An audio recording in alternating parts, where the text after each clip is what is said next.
करते हैं। और यह है कि आप तमाम अपने माइक ऑफ रखें। अब वो करो बेटा, आप अपनी वीडियो भी ऑफ कर लीजिए।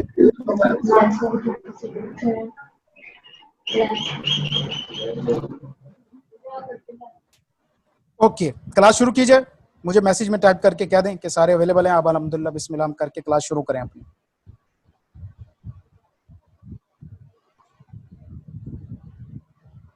ओके, मैसेज आना शुरू हो गए हैं आवाम के। ठीक है भैया, क्लास शुरू करते हैं।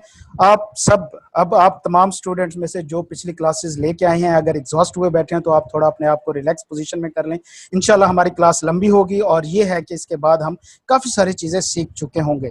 दूसरा ये है कि आपके क्वेश्चन जो होंगे क्लास के दौरान में, अगर आपने किसी ने कोई क्वेश्चन करना है तो वो हैंड रेज कर सकता है या वो टाइप कर सकता है, अनम्यूट करके आवाज़ नहीं करनी। और उसके बाद यह है कि अगर आपके पास हैंड फ्री है तो वो बेहतर है लगा लें। जब आप क्वेश्चन करेंगे ऑडियो में तो वो शोर बहुत ज्यादा होता है। ठीक हो गया। एट द एंड ये होगा कि हम इंशाल्लाह डिस्कशन सेशन भी रखेंगे। तो चलें शुरू करते हैं, बिस्मिल्लाहिर्रहमानिर्रहीम।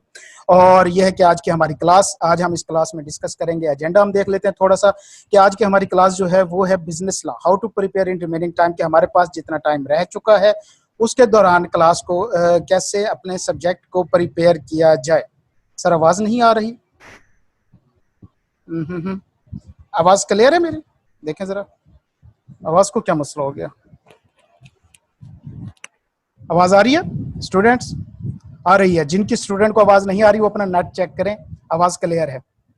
ओके, तो वो अपना अपना हर बंदा नेट चेक करे, क्योंकि मेरे पास नेट भी जो है वो जोंग का 4G बोर्ड चल रहा है और मेरे पास माइक भी जो है वो बोया का लार्वल सीरीज जो है M1 वो वाला है। तो आई डोंट थिंक इसमें कहीं पर कुछ मसला होगा। तो बाकी ये है कि आप अपनी एनोटेशन अब कर सकते हैं, मैंने ऑफ कर दी है। ओके, तो अब हम क्लास डिस्कस करते हैं, बिजनेस लॉ कैफ 3 क्लास। और क्या कहते हैं, हमारा आज का जो मोटिव है वो है कि आज हमने जो हमारा रिमेनिंग टाइम रह गया, सुफियान आप अपनी वीडियो ऑफ कर लें, हमारा जो रिमेनिंग टाइम रह गया है उसके अंदर हमने कैसे प्रिपेयर करना है। ठीक हो गया। मैं थोड़ा सबसे पहले क्या कहते हैं कि अपना इंट्रोडक्शन करा देता हूं कि मेरे को आप में से काफ़ी लोग जानते भी हैं। माई सेल्फ हाफिज जुनैद, और मैं जनाब जी क्या कहते हैं पिछले तकरीबन 5 साल से टीचिंग वाली फील्ड में हूं। इसके अलावा ये है कि CND जो यूट्यूब चैनल है उसके ऊपर भी लेक्चर्स होते हैं, वक्तन फ़वक्तन अपडेट्स भी होती हैं और सिलेबस वगैरह रिलेटेड काफ़ी इंपॉर्टेंट चीज़ें मैं वहाँ शेयर भी करता रहता हूँ। फिजिकली क्लासेस जो है मेरी वो लाहौर में स्कूल ऑफ अकाउंटेंसी में होती हैं। और इस टाइम जो है कि जो CA ब्रांड पाकिस्तान है, एक्चुअली वो भी हमारा पैरेलल चैनल ही है, तो उसके प्लेटफॉर्म के ऊपर इस टाइम मैं क्या कहते हैं लॉ और BM की क्लासेस ले रहा हूँ। ठीक हो गया। तो इसमें यह है कि अब हम इंशाल्लाह इसको आगे करते हैं। तो देखते हैं कि आज की क्लास का हमारा एजेंडा क्या है। तो सबसे पहले तो हमने देखना है कि बिजनेस लॉ का थोड़ा सा इंट्रोडक्शन लेंगे। आप में से काफी सारे क्योंकि रिपीटर हैं स्टूडेंट्स, तो उनको आइडिया होगा कि किस तरह का क्या सिलेबस है। आवाज कट रही है, खैर क्लियर हो जाएगी। हर कोई अपना नेट देखे थोड़ा सा, नहीं तो ये होगा क्लियर हो जाएगी। बाकी ये है कि रिकॉर्डिंग हर किसी को अवेलेबल होगी। ठीक हो गया। कोशिश कीजिए कि अपने क्या कहते हैं फिलहाल वो कहते हैं कि इसको ना ऑफ कर ले। यूट्यूब चैनल जो है उसका नाम है CA न्यूज एंड डिस्कशन, या CA एंड डी जब आप उसको टाइप करेंगे, एंड AND वाला नहीं, वो जो सिंबल होता है वो वाला डालेंगे तो इंशाल्लाह आपको मिल जाएगा। वहाँ पे आपको तकरीबन सारी चीज़ें लॉ के रिलेटेड फिलहाल जो है सिलेबस चेंज हुई है, नई क्या कहते हैं जो एग्जाम सप्लीमेंट है उसके ऊपर भी वीडियोस मौजूद हैं।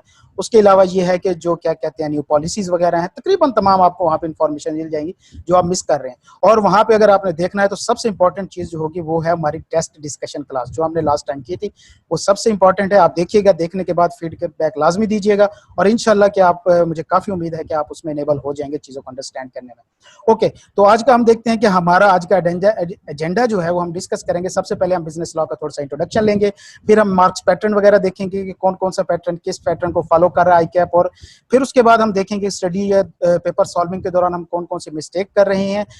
और सबसे इंपॉर्टेंट जो पॉइंट है वो हमारा आज का एजेंडा होगा जिसपे सबसे ज्यादा टाइम लगेगा, 4 to 5 नंबर। ठीक है, जिसमें हम क्या कहते हैं बताएंगे कि एक तो हमने स्टडी कहाँ से करनी है, कौन सी बुक से करनी है और करने का तरीका कार क्या है। ठीक है, इसके अलावा ये है कि आप स्टूडेंट्स को ट्रायल लेक्चर भी मेरे अवेलेबल होंगे इंशाल्लाह, और वो भी देखना चाहें तो आप अरसलान से कांटेक्ट करेंगे, आपको सारे के सारे मिल जाएंगे और वो भी काफ़ी आपको अहमियत होंगे। ठीक है, फिर हम यह कि जनरल डिस्कशन करेंगे, एंड पे कंक्लूजन रिमार्क्स होंगे और सबसे एंड पे क्वेश्चन आंसर सेशन रखा जाएगा और फिर यह है कि आपका फीडबैक लिया जाएगा। तो शुरू करते हैं, बिस्मिल्लाहिर्रहमानिर्रहीम। जरा अपना आज का टॉपिक और इस पे ऊपर बात करते हैं। Intro to business law. सबसे पहले तो यह है कि हम देख लेते हैं कि हम सबको आइडिया है, मेजॉरिटी हम में से जो रिपीटर हैं, तो पोर्शन ऑफ स्टडी लॉ हम देखते हैं कि 2 पोर्शन है ICAP स्टडी के, जिसको एक को हम अमला कहते हैं, एक को हम कंपनी लॉ कहा जाता है। ठीक है। बेटा जी अगर आप क्वेश्चंस पे थोड़ा सा कम करेंगे तो मुझे इस पे क्या कहते हैं जरा फोकस करने में मदद मिलेगी जो आज हम क्लास ले रहे हैं। ठीक हो गया, तो मुझे इसको थोड़ा सा देखने दें। अच्छा ओके, तो intro to business law portion हमारे पास दो हैं और 50-50 का ही दोनों का वेटेज है। तो हम इन चीज़ों को थोड़ा सा आगे चल के डिटेल में डिस्कस करेंगे कि आई कैप की जो एग्जाम पैटर्न है, आई कैप पेपर पैटर्न है, उसमें देखते हैं। तो सबसे पहली बात हमारे पास एम लॉ का पोर्शन है और कंपनी लॉ का पोर्शन है, दो पोर्शन है। अब जब अगर हमने कभी आपने बैठ के इसको नोट करें तो जो कंपनी लॉ का पोर्शन है वो एम लॉ के पोर्शन का 1/3 है। आई थिंक कि उसके सिर्फ 100 या 150 पेजेस बनते हैं, जबकि उसके 200+ पेजेस हो जाते हैं एम लॉ के पोर्शन में, जबकि दोनों का 50-50% पोर्शन है। एक इंपॉर्टेंट पॉइंट हमारे पास ये आया। दूसरे अब हम ये देखते हैं कि अगर आप कभी पास पेपर उठाएं आई कैप के और देखें कि कंपनीज एक्ट के अंदर जो आई कैप क्वेश्चन पूछता है वो बेशक जितना लंबा केस स्टडी कर दे एट द एंड तकरीबन 70-80% क्वेश्चन जो होते हैं वो स्ट्रेट होते हैं। आपको जस्ट स्ट्रेट क्या कहते हैं एक प्रोविजन प्रोड्यूस करनी होती है। 10-20% एक्सेप्शनल केसेस होते हैं जिनको कहा जाता है कि वो वाकई ही प्रैक्टिकल क्वेश्चन होते हैं। ठीक है, हम थोड़ा सा अभी क्या कहते हैं एक अपना जो टेस्ट हुआ था उसमें से एक आधा क्वेश्चन देखेंगे भी सही कि कैसे एक क्वेश्चन जो होता है वो प्रैक्टिकल होता है, या हर सिनेरियो बेस्ड क्वेश्चन जो होगा वो प्रैक्टिकल क्वेश्चन नहीं होता, उसको प्रैक्टिकल क्वेश्चन नहीं कहा जाता हर सिनेरियो बेस्ड को। ठीक है, एट द एंड ये होता है कि उसको सीधी सीधी प्रोविजन पूछता है। थोड़ा सा आई क्या पेपर पैटर्न देख लेते हैं कि रिसेंट चेंज हो गया वो है जिसमें क्या कहते हैं 30% जो है उसको इसमें दे दिया गया है। एमसीक्यूज वगैरह का भी उसमें पोर्शन ऐड कर दिया गया है। फिर ये है कि थोड़ा बहुत इसमें अब एडिशन डिलीशन हुई है हमारे सिलेबस में, जो कि एग्जाम गाइडलाइन आई थी 8 मई को। अगर आपने किसी ने नहीं देखा तो वो आपको आई कैप की वेबसाइट पे भी मिल जाएगा, और ये है कि मेरे चैनल के ऊपर उसकी वीडियो भी आपको अवेलेबल होगी, आप देख लें। तो पेपर पैटर्न क्या हुआ है कि भैया जी इस बार थोड़े से एमसीक्यूज ऐड हो गए, तो लिहाजा टपे मारने की या खुश होने की जरूरत नहीं है। मैंने अभी तक 3 टेस्ट कंडक्ट किए और बिलीव मी सिर्फ एक स्टूडेंट उनमें से ऐसा है जिसने सिर्फ एक टेस्ट के दौरान मेरे ख्याल में पूरे मार्क्स लिए हैं उसके अंदर। ठीक है, एमसीक्यूज ज्यादा कंफ्यूज कर रहे हैं बच्चों को, उसकी रीजन क्या है मैं आपको बताता हूँ उसकी रीजन क्या चल रही है। हम जब स्टडी करते हैं या हम उसके लिए बुक यूज कर रहे होते हैं किसी एक्सटर्नल सोर्स, मतलब किसी टीचर की बुक यूज कर रहे हैं, कोई आसिफ साहब की कर रहा है, कोई आतिफ आबिद साहब की कर रहा है, कोई नोट्स कर रहा है। एक्चुअली जो एमसीक्यूज बेस्ड पेपर होता है ना उसके लिए आपको बुक पढ़नी पड़ेगी। हम बुक नहीं पढ़ रहे, हम दूसरे नोट्स पढ़ रहे हैं, तो लिहाजा इस वजह से एमसीक्यूज आपके लिए ज्यादा मसले वाली चीज है, खुश होने की जरूरत नहीं है। आई कैप इसमें कहीं पे भी कोई कोशिश कर सकता है। उसके बाद जो क्या कहते हैं रिसेंट आई कैप की क्या कहते हैं गाइडलाइन आई है, एग्जाम गाइडलाइन आई है, उसके अंदर क्या कहते हैं उसने मुख्तलिफ किस्म की जो चीजें हैं उनके अंदर एडिशन डिलीशन बताया है उसने कि कौन कौन सी इस बार उसने एडिशन की हैं या डिलीशन की हैं, वो भी क्या कहते हैं हम इसको थोड़ा सा देख लेते हैं। बाकी है कि डिटेल में मैंने यूट्यूब पे डाल दिया है इसको कि कौन कौन से चैप्टर में से कौन कौन सा जो लर्निंग ऑब्जेक्टिव है स्पेसिफिकली वो जो है एक्सक्लूड किया गया है। तो ये सबसे ज्यादा आपके लिए इंपॉर्टेंट है कि आप देख लें कि सब्जेक्ट वाइज आपको लर्निंग ऑब्जेक्टिव जो है कैंसिल करने में मदद मिल जाएगी। सबसे पहली बात उन्होंने बताया कि 30% of the question will be objective type, 30% सीधे सीधे आपके एमसीक्यूज होंगे, और ये सीधे इतने नहीं होंगे जितना वो सीधे बता रहा है होगा। तो ये इस तरह आपको लगेगा कि आप चाइना या जापान में घुस गए हैं, सारों की शक्लें सेम है लेकिन सारों के नाम डिफरेंट हैं या वो लोग डिफरेंट होते हैं। रिमेनिंग जो 70% होता है उसमें से 40% वो कहते हैं नॉलेज बेस्ड और 60% एप्लीकेशन बेस्ड होंगे। अब जरा ना इस बात को गौर से देखिएगा, मैं एक बात करने जा रहा हूं, आप खुद इसके ऊपर रिसर्च कीजिएगा कि ये जो 60% एप्लीकेशन बेस्ड क्वेश्चन उसने कहा है, नॉर्मली ये होता है कि जो 60% होते हैं उसमें से भी 40% जो होते हैं वो स्ट्रेट क्वेश्चन होते हैं, बिलाशुबा वो किसी ना किसी सिनेरियो की फॉर्म में होंगे। एट द एंड क्या होगा कि आपको स्टेट प्रोविजन क्या कहते हैं प्रोड्यूस करनी होती है। सिर्फ 20% क्वेश्चंस ऐसे होते हैं जिनको वाकई ही आप प्रैक्टिकल क्वेश्चन कह सकते हैं, जो एक एक्सेप्शनल या ऑर्डिनरी एक्स्ट्राऑर्डिनरी स्टूडेंट्स के लिए होते हैं। तो हम वो देखेंगे कि ये चीजें कैसे होती हैं। उसके बाद क्या किया उसने, चीजों की एडिशन डिलीशन बताई है। तो उसने क्या कहते हैं फर्स्ट चैप्टर में जो चीजें डिलीट हुई हैं वो भी बताया है कि कोर्ट सिस्टम वगैरह निकाल दिया है। इसके अलावा शुरू में भी कुछ चीजें निकाली हैं, आप वीडियो देखिएगा डिटेल में। चैप्टर 23 कंपनीज एक्ट का जो क्या कहते हैं मॉर्टगेज और चार्जेस वाला है उसमें लर्निंग ऑब्जेक्ट 2 निकाल दिया गया है, फर्स्ट सारे का सारा मौजूद है। एक बार फिर आप देख लीजिएगा कि स्टूडेंट का जब मैं टेस्ट ले रहा था सारे स्टूडेंट कह रहे थे कि जो मॉर्टगेज और चार्जेस वाला चैप्टर है वो पूरा निकाला, वो पूरा नहीं निकाला, वो सेक्शन 100 टू अबव निकाले हैं, 100 निकाला है, 105 निकाला है, 110 निकाला है, 112 निकाला है। तो वो लर्निंग ऑब्जेक्टिव 2 बनता है, फर्स्ट नहीं बनता। सेम इस तरह निगोशिएबल इंस्ट्रूमेंट्स के अंदर क्या कुछ हुआ है ये भी आप वहां से डिटेल मिल जाएगा। कंपनीज एक्ट के अंदर की चेंजेस भी मैंने with reference to study text के जो चैप्टर है उसके डाल दिए कि कौन कौन सा लेक्चर या उसमें से वो क्या कहते हैं पोर्शन या लर्निंग ऑब्जेक्टिव डिलीट हुआ है। ठीक हो गया। तो ये एक आई कैप की रिसेंट एग्जाम गाइडलाइन थी। मार्क्स पैटर्न हमने अभी देख लिया कि किस तरह होता है। अब जरा ये देखते हैं कि भैया उसका क्या कुछ है, वेटेज वेटेज देख लेते हैं। तो हमारा जो क्या कहते हैं कंपनीज एक्ट है वो 250 नंबर का है, और जो फर्स्ट चैप्टर है वो पहले तकरीबन 5 से 10 का पोर्शन होता था, लेकिन उसमें से अब काफी सारी डिलीशन हो गया, तो उसका क्या कहते हैं वेटेज कम किया है, उसने 4 से 6 कर दिया गया है। बाकी ये है कि पार्टनरशिप और निगोशिएबल इंस्ट्रूमेंट इनके भी 10 से 15 के दरमियान में रहते हैं। अगर हम सेफली एक बात डिस्कस करें तो हमारा companies act, negotiable instrument, partnership act और पहला चैप्टर मिला के तकरीबन हमारा 75% जो पेपर है वो कवर कर लेता है। जबकि अगर हम इसके पेजेस या इसका लेंथ या इसका वेटेज काउंट करें तो ये पूरी बुक का हाफ बनता है, बाकी सारा पोर्शन हाफ बच जाता है जो 25 नंबर का बनता है, जिसको हम एम लॉ कहते हैं। ठीक हो गया। हम कंपनी लॉ से ज्यादातर स्टूडेंट जो है ना वो कंफ्यूज हो रहे होते हैं, वो चीजों को उस तरह नहीं कर पा रहे होते, बुक को उस तरीके से स्टडी नहीं कर रहे होते। आपको मैं एक बात बताऊं कि अगर आपको लॉ करना है तो उसके लिए आपको क्या कहते हैं, जिस तरह ये मूवीज नहीं होती हैं, खासतौर पे एडवेंचर मूवीज होती हैं जिसमें कड़ियां से कड़ियां मिलानी होती हैं, पहेलियां सॉल्व करनी होती हैं, अगर लॉ को आप इस तरीके से पढ़ेंगे और आप क्रिटिकल पॉइंट ढूंढ सकते हैं ना उसमें से कि ये पॉइंट है एक प्रोविजन के अंदर, ठीक है, तब आपको पेपर स्टडी टेक्स्ट पढ़ने में भी मजा आएगा, अपने नोट्स भी आप बना लेंगे साथ में, और ये है कि आपको एग्जाम में उसमें कुछ भी मसला नहीं होगा। मैं आपको एक बात बताऊं कि अगर आप एग्जाम में एक प्रोविजन है 5 लाइन की, आप 5 की 5 लाइनें लिख देते हो, अगर कहीं पे आप शेल की जगह पे कैन लिख देते हो ना तो बिलीव में आपकी सारी प्रोविजन गलत हो जाएगी, पूरी की पूरी प्रोविजन का सेंस चेंज हो जाएगा। एक चीज तो यह है कि लॉ के अंदर सिर्फ 0.1% जगह ऐसी होंगी जहां पे मे का वर्ड यूज हुआ है, नहीं तो हर जगह पे विल और शेल यूज होता है, इज, एम, आर वगैरह वगैरह, ये सारी चीजें भूल जाएं ग्रामर की। लॉ की लैंग्वेज टोटल डिफरेंट होती है, जब आप आर्टिकल में जाएंगे तो क्या कहते हैं आपको ये चीजें पता चलेंगी। ओके, एक और चीज इंपॉर्टेंट बेटा जी, एक बात ध्यान में रखिए, हम लॉ को इस टाइम पढ़ रहे हैं पेपर पास करने के लिए, हमने कोई कानूनदान फिलहाल नहीं बनना। आपको आगे फाइनल में जाके बड़ा क्या कहते हैं कॉर्पोरेट लेवल का फुल आपको कॉर्पोरेट लॉ पढ़ाया जाएगा, 3.5 साल आपकी फर्म में अच्छी खासी जलालत होगी, आप पूरे लॉयर बन जाएंगे, वकील बन जाएंगे, आपको सारे जुगाड़ आ जाएंगे, हर चीज आ जाएगी। अब भी हमारा मोटिव सिर्फ और सिर्फ पेपर पास करना है। अभी आप लॉजिक्स में, अभी आप उन चीजों में, कंसेप्ट क्लियरेंस में जाएं, बेशक इस हद तक ना जाएं कि एग्जाम में जब आप बैठे हो तो आप कंफ्यूज हो जाएं कि इस पे ये भी हो सकता है, इस पे ये भी हो सकता है। लिहाजा हमारी इस टाइम की जो स्टडी है वो सिर्फ और सिर्फ इस बात पे फोकस करनी चाहिए कि हमने पेपर पास करना है। तो मैं भी इस टाइम जो आपको ये क्लास करा रहा हूँ, मेरी क्लास का पर्पस ये है कि आपने पेपर पास करना है।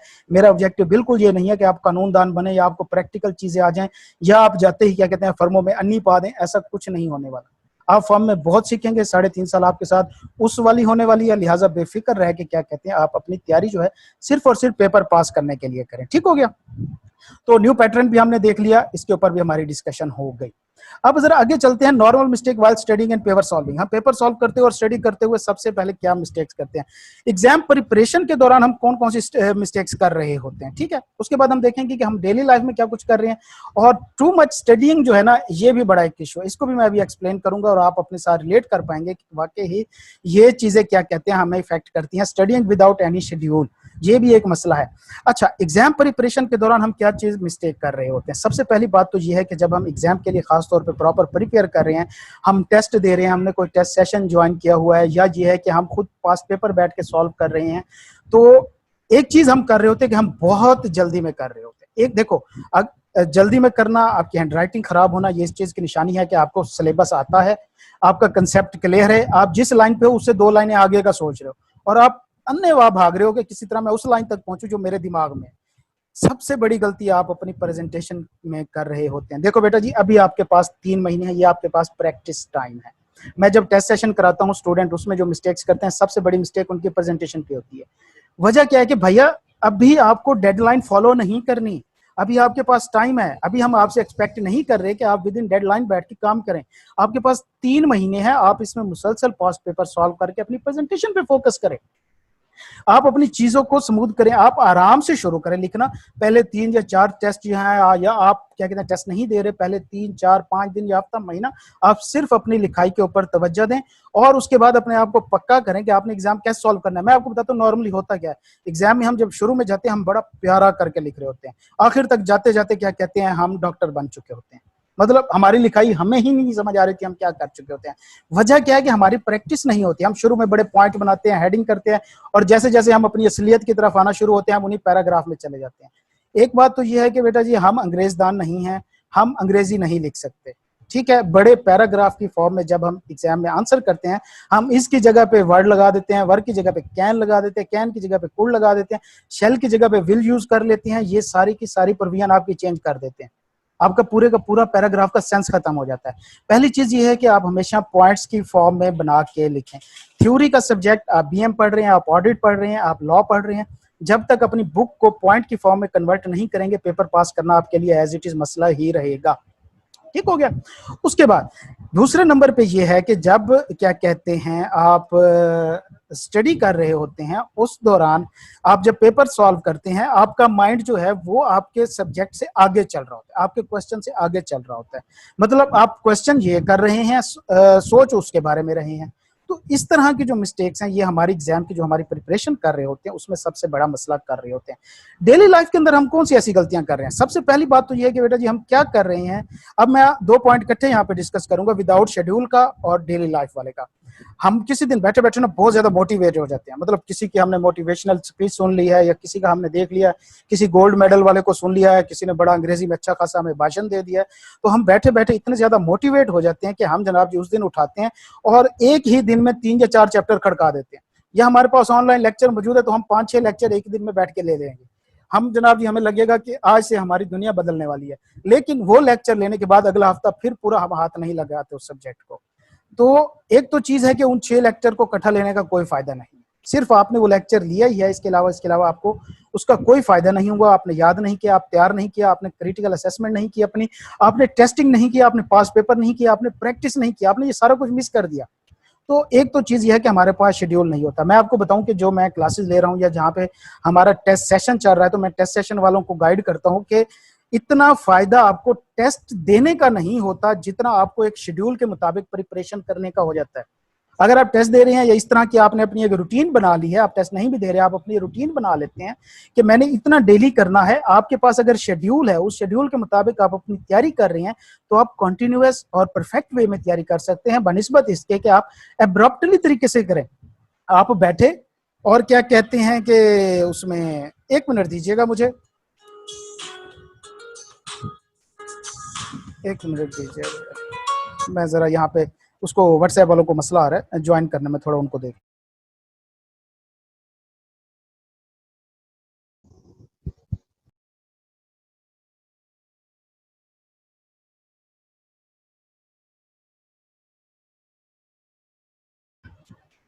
यहाँ मुझे कोई बता सकते हैं कि यार ये जूम का आईडी पासवर्ड कहाँ से मिलना है?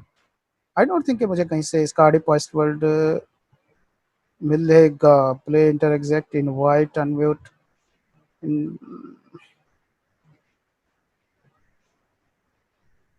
इनविटेशन कॉपी हुआ है, मैं इसको एक बार ग्रुप में पेस्ट कर देता हूँ, शायद कुछ स्टूडेंट्स का भला हो जाए इससे। किधर गया ये? इसमें देखते हैं कि ये अब इनविटेशन क्या है। चले, हाँ इसके अंदर इनविटेशन है, आईडी पासवर्ड भी है, सारा कुछ है। चलें, गुड हो गया। तो अब स्टूडेंट ज्वाइन कर लेंगे इसको। ओके, तो हम कहाँ पर थे कि हम एब्रप्ट स्टडी कर रहे होते हैं। हमें ये चीज नहीं करनी, हम एक दिन मोटिवेट नहीं हो सकते। हमें क्या कहते हैं जी, अब्दुल कदीर क्या मसला है आपका?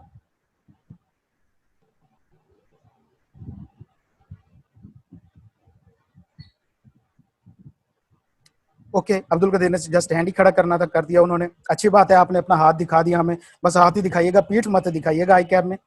तो अच्छा, ओके, तो पहली चीज हमारी गलती क्या है कि हम अब्रप्ट स्टडी कर रहे हैं, हमारा कोई शेड्यूल नहीं है, हम किसी शेड्यूल के ऊपर स्टडी नहीं कर रहे। दूसरे नंबर पे क्या मैंने आपको बताया कि हम टू मच स्टडी कर रहे हैं। मतलब अब हम इस पॉइंट को डिस्कस करेंगे, टू मच स्टडी का क्या मतलब है। मैं आपको ऐसे ऐसे चीजें बताऊंगा, आपने अपनी लाइफ में भी देखे होंगे या आप खुद भी उनमें से हो सकते हैं, कि किसी एक सब्जेक्ट की तैयारी के लिए होता है, कर क्या रहे होते हैं, 3-3 टीचर्स के लेक्चर है उनके पास, 5-5 बुक्स है उनके पास, आई कैप की बुक है उनके पास, आसिफ साहब की बुक है, आतिफ आबिद साहब की बुक है। फिर उसके बाद ये है कि कराची के स्टूडेंट तो वहां के टीचर की अपनी बुक होंगी, एक ढेर लगा होता है पूरा उसका।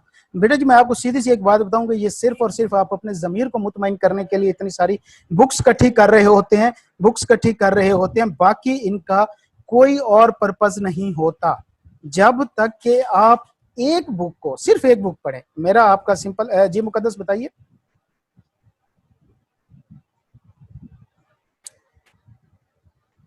मुकद्दस आप अगर मैसेज टाइप करना है तो मैसेज टाइप करके बता सकते हैं।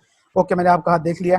अच्छा, तो अब ये है कि हम क्या करते हैं कि हम मेहनत करने के आदमी होते हैं। हमने दिन को यूट्यूब खोलनी है, हमने किसी एक टीचर के लेक्चर देखने हैं, फिर दूसरे के देखने हैं, 3-3 टीचर्स के लेक्चर देख रहे होते हैं, ठीक है, 2-2 3 बुक से कर रहे होते हैं। यहाँ ये है कि एक दिन बैठ के हम आधे आधे चैप्टर को खत्म कर रहे होते हैं, 2-2 चैप्टर को खत्म कर रहे होते हैं।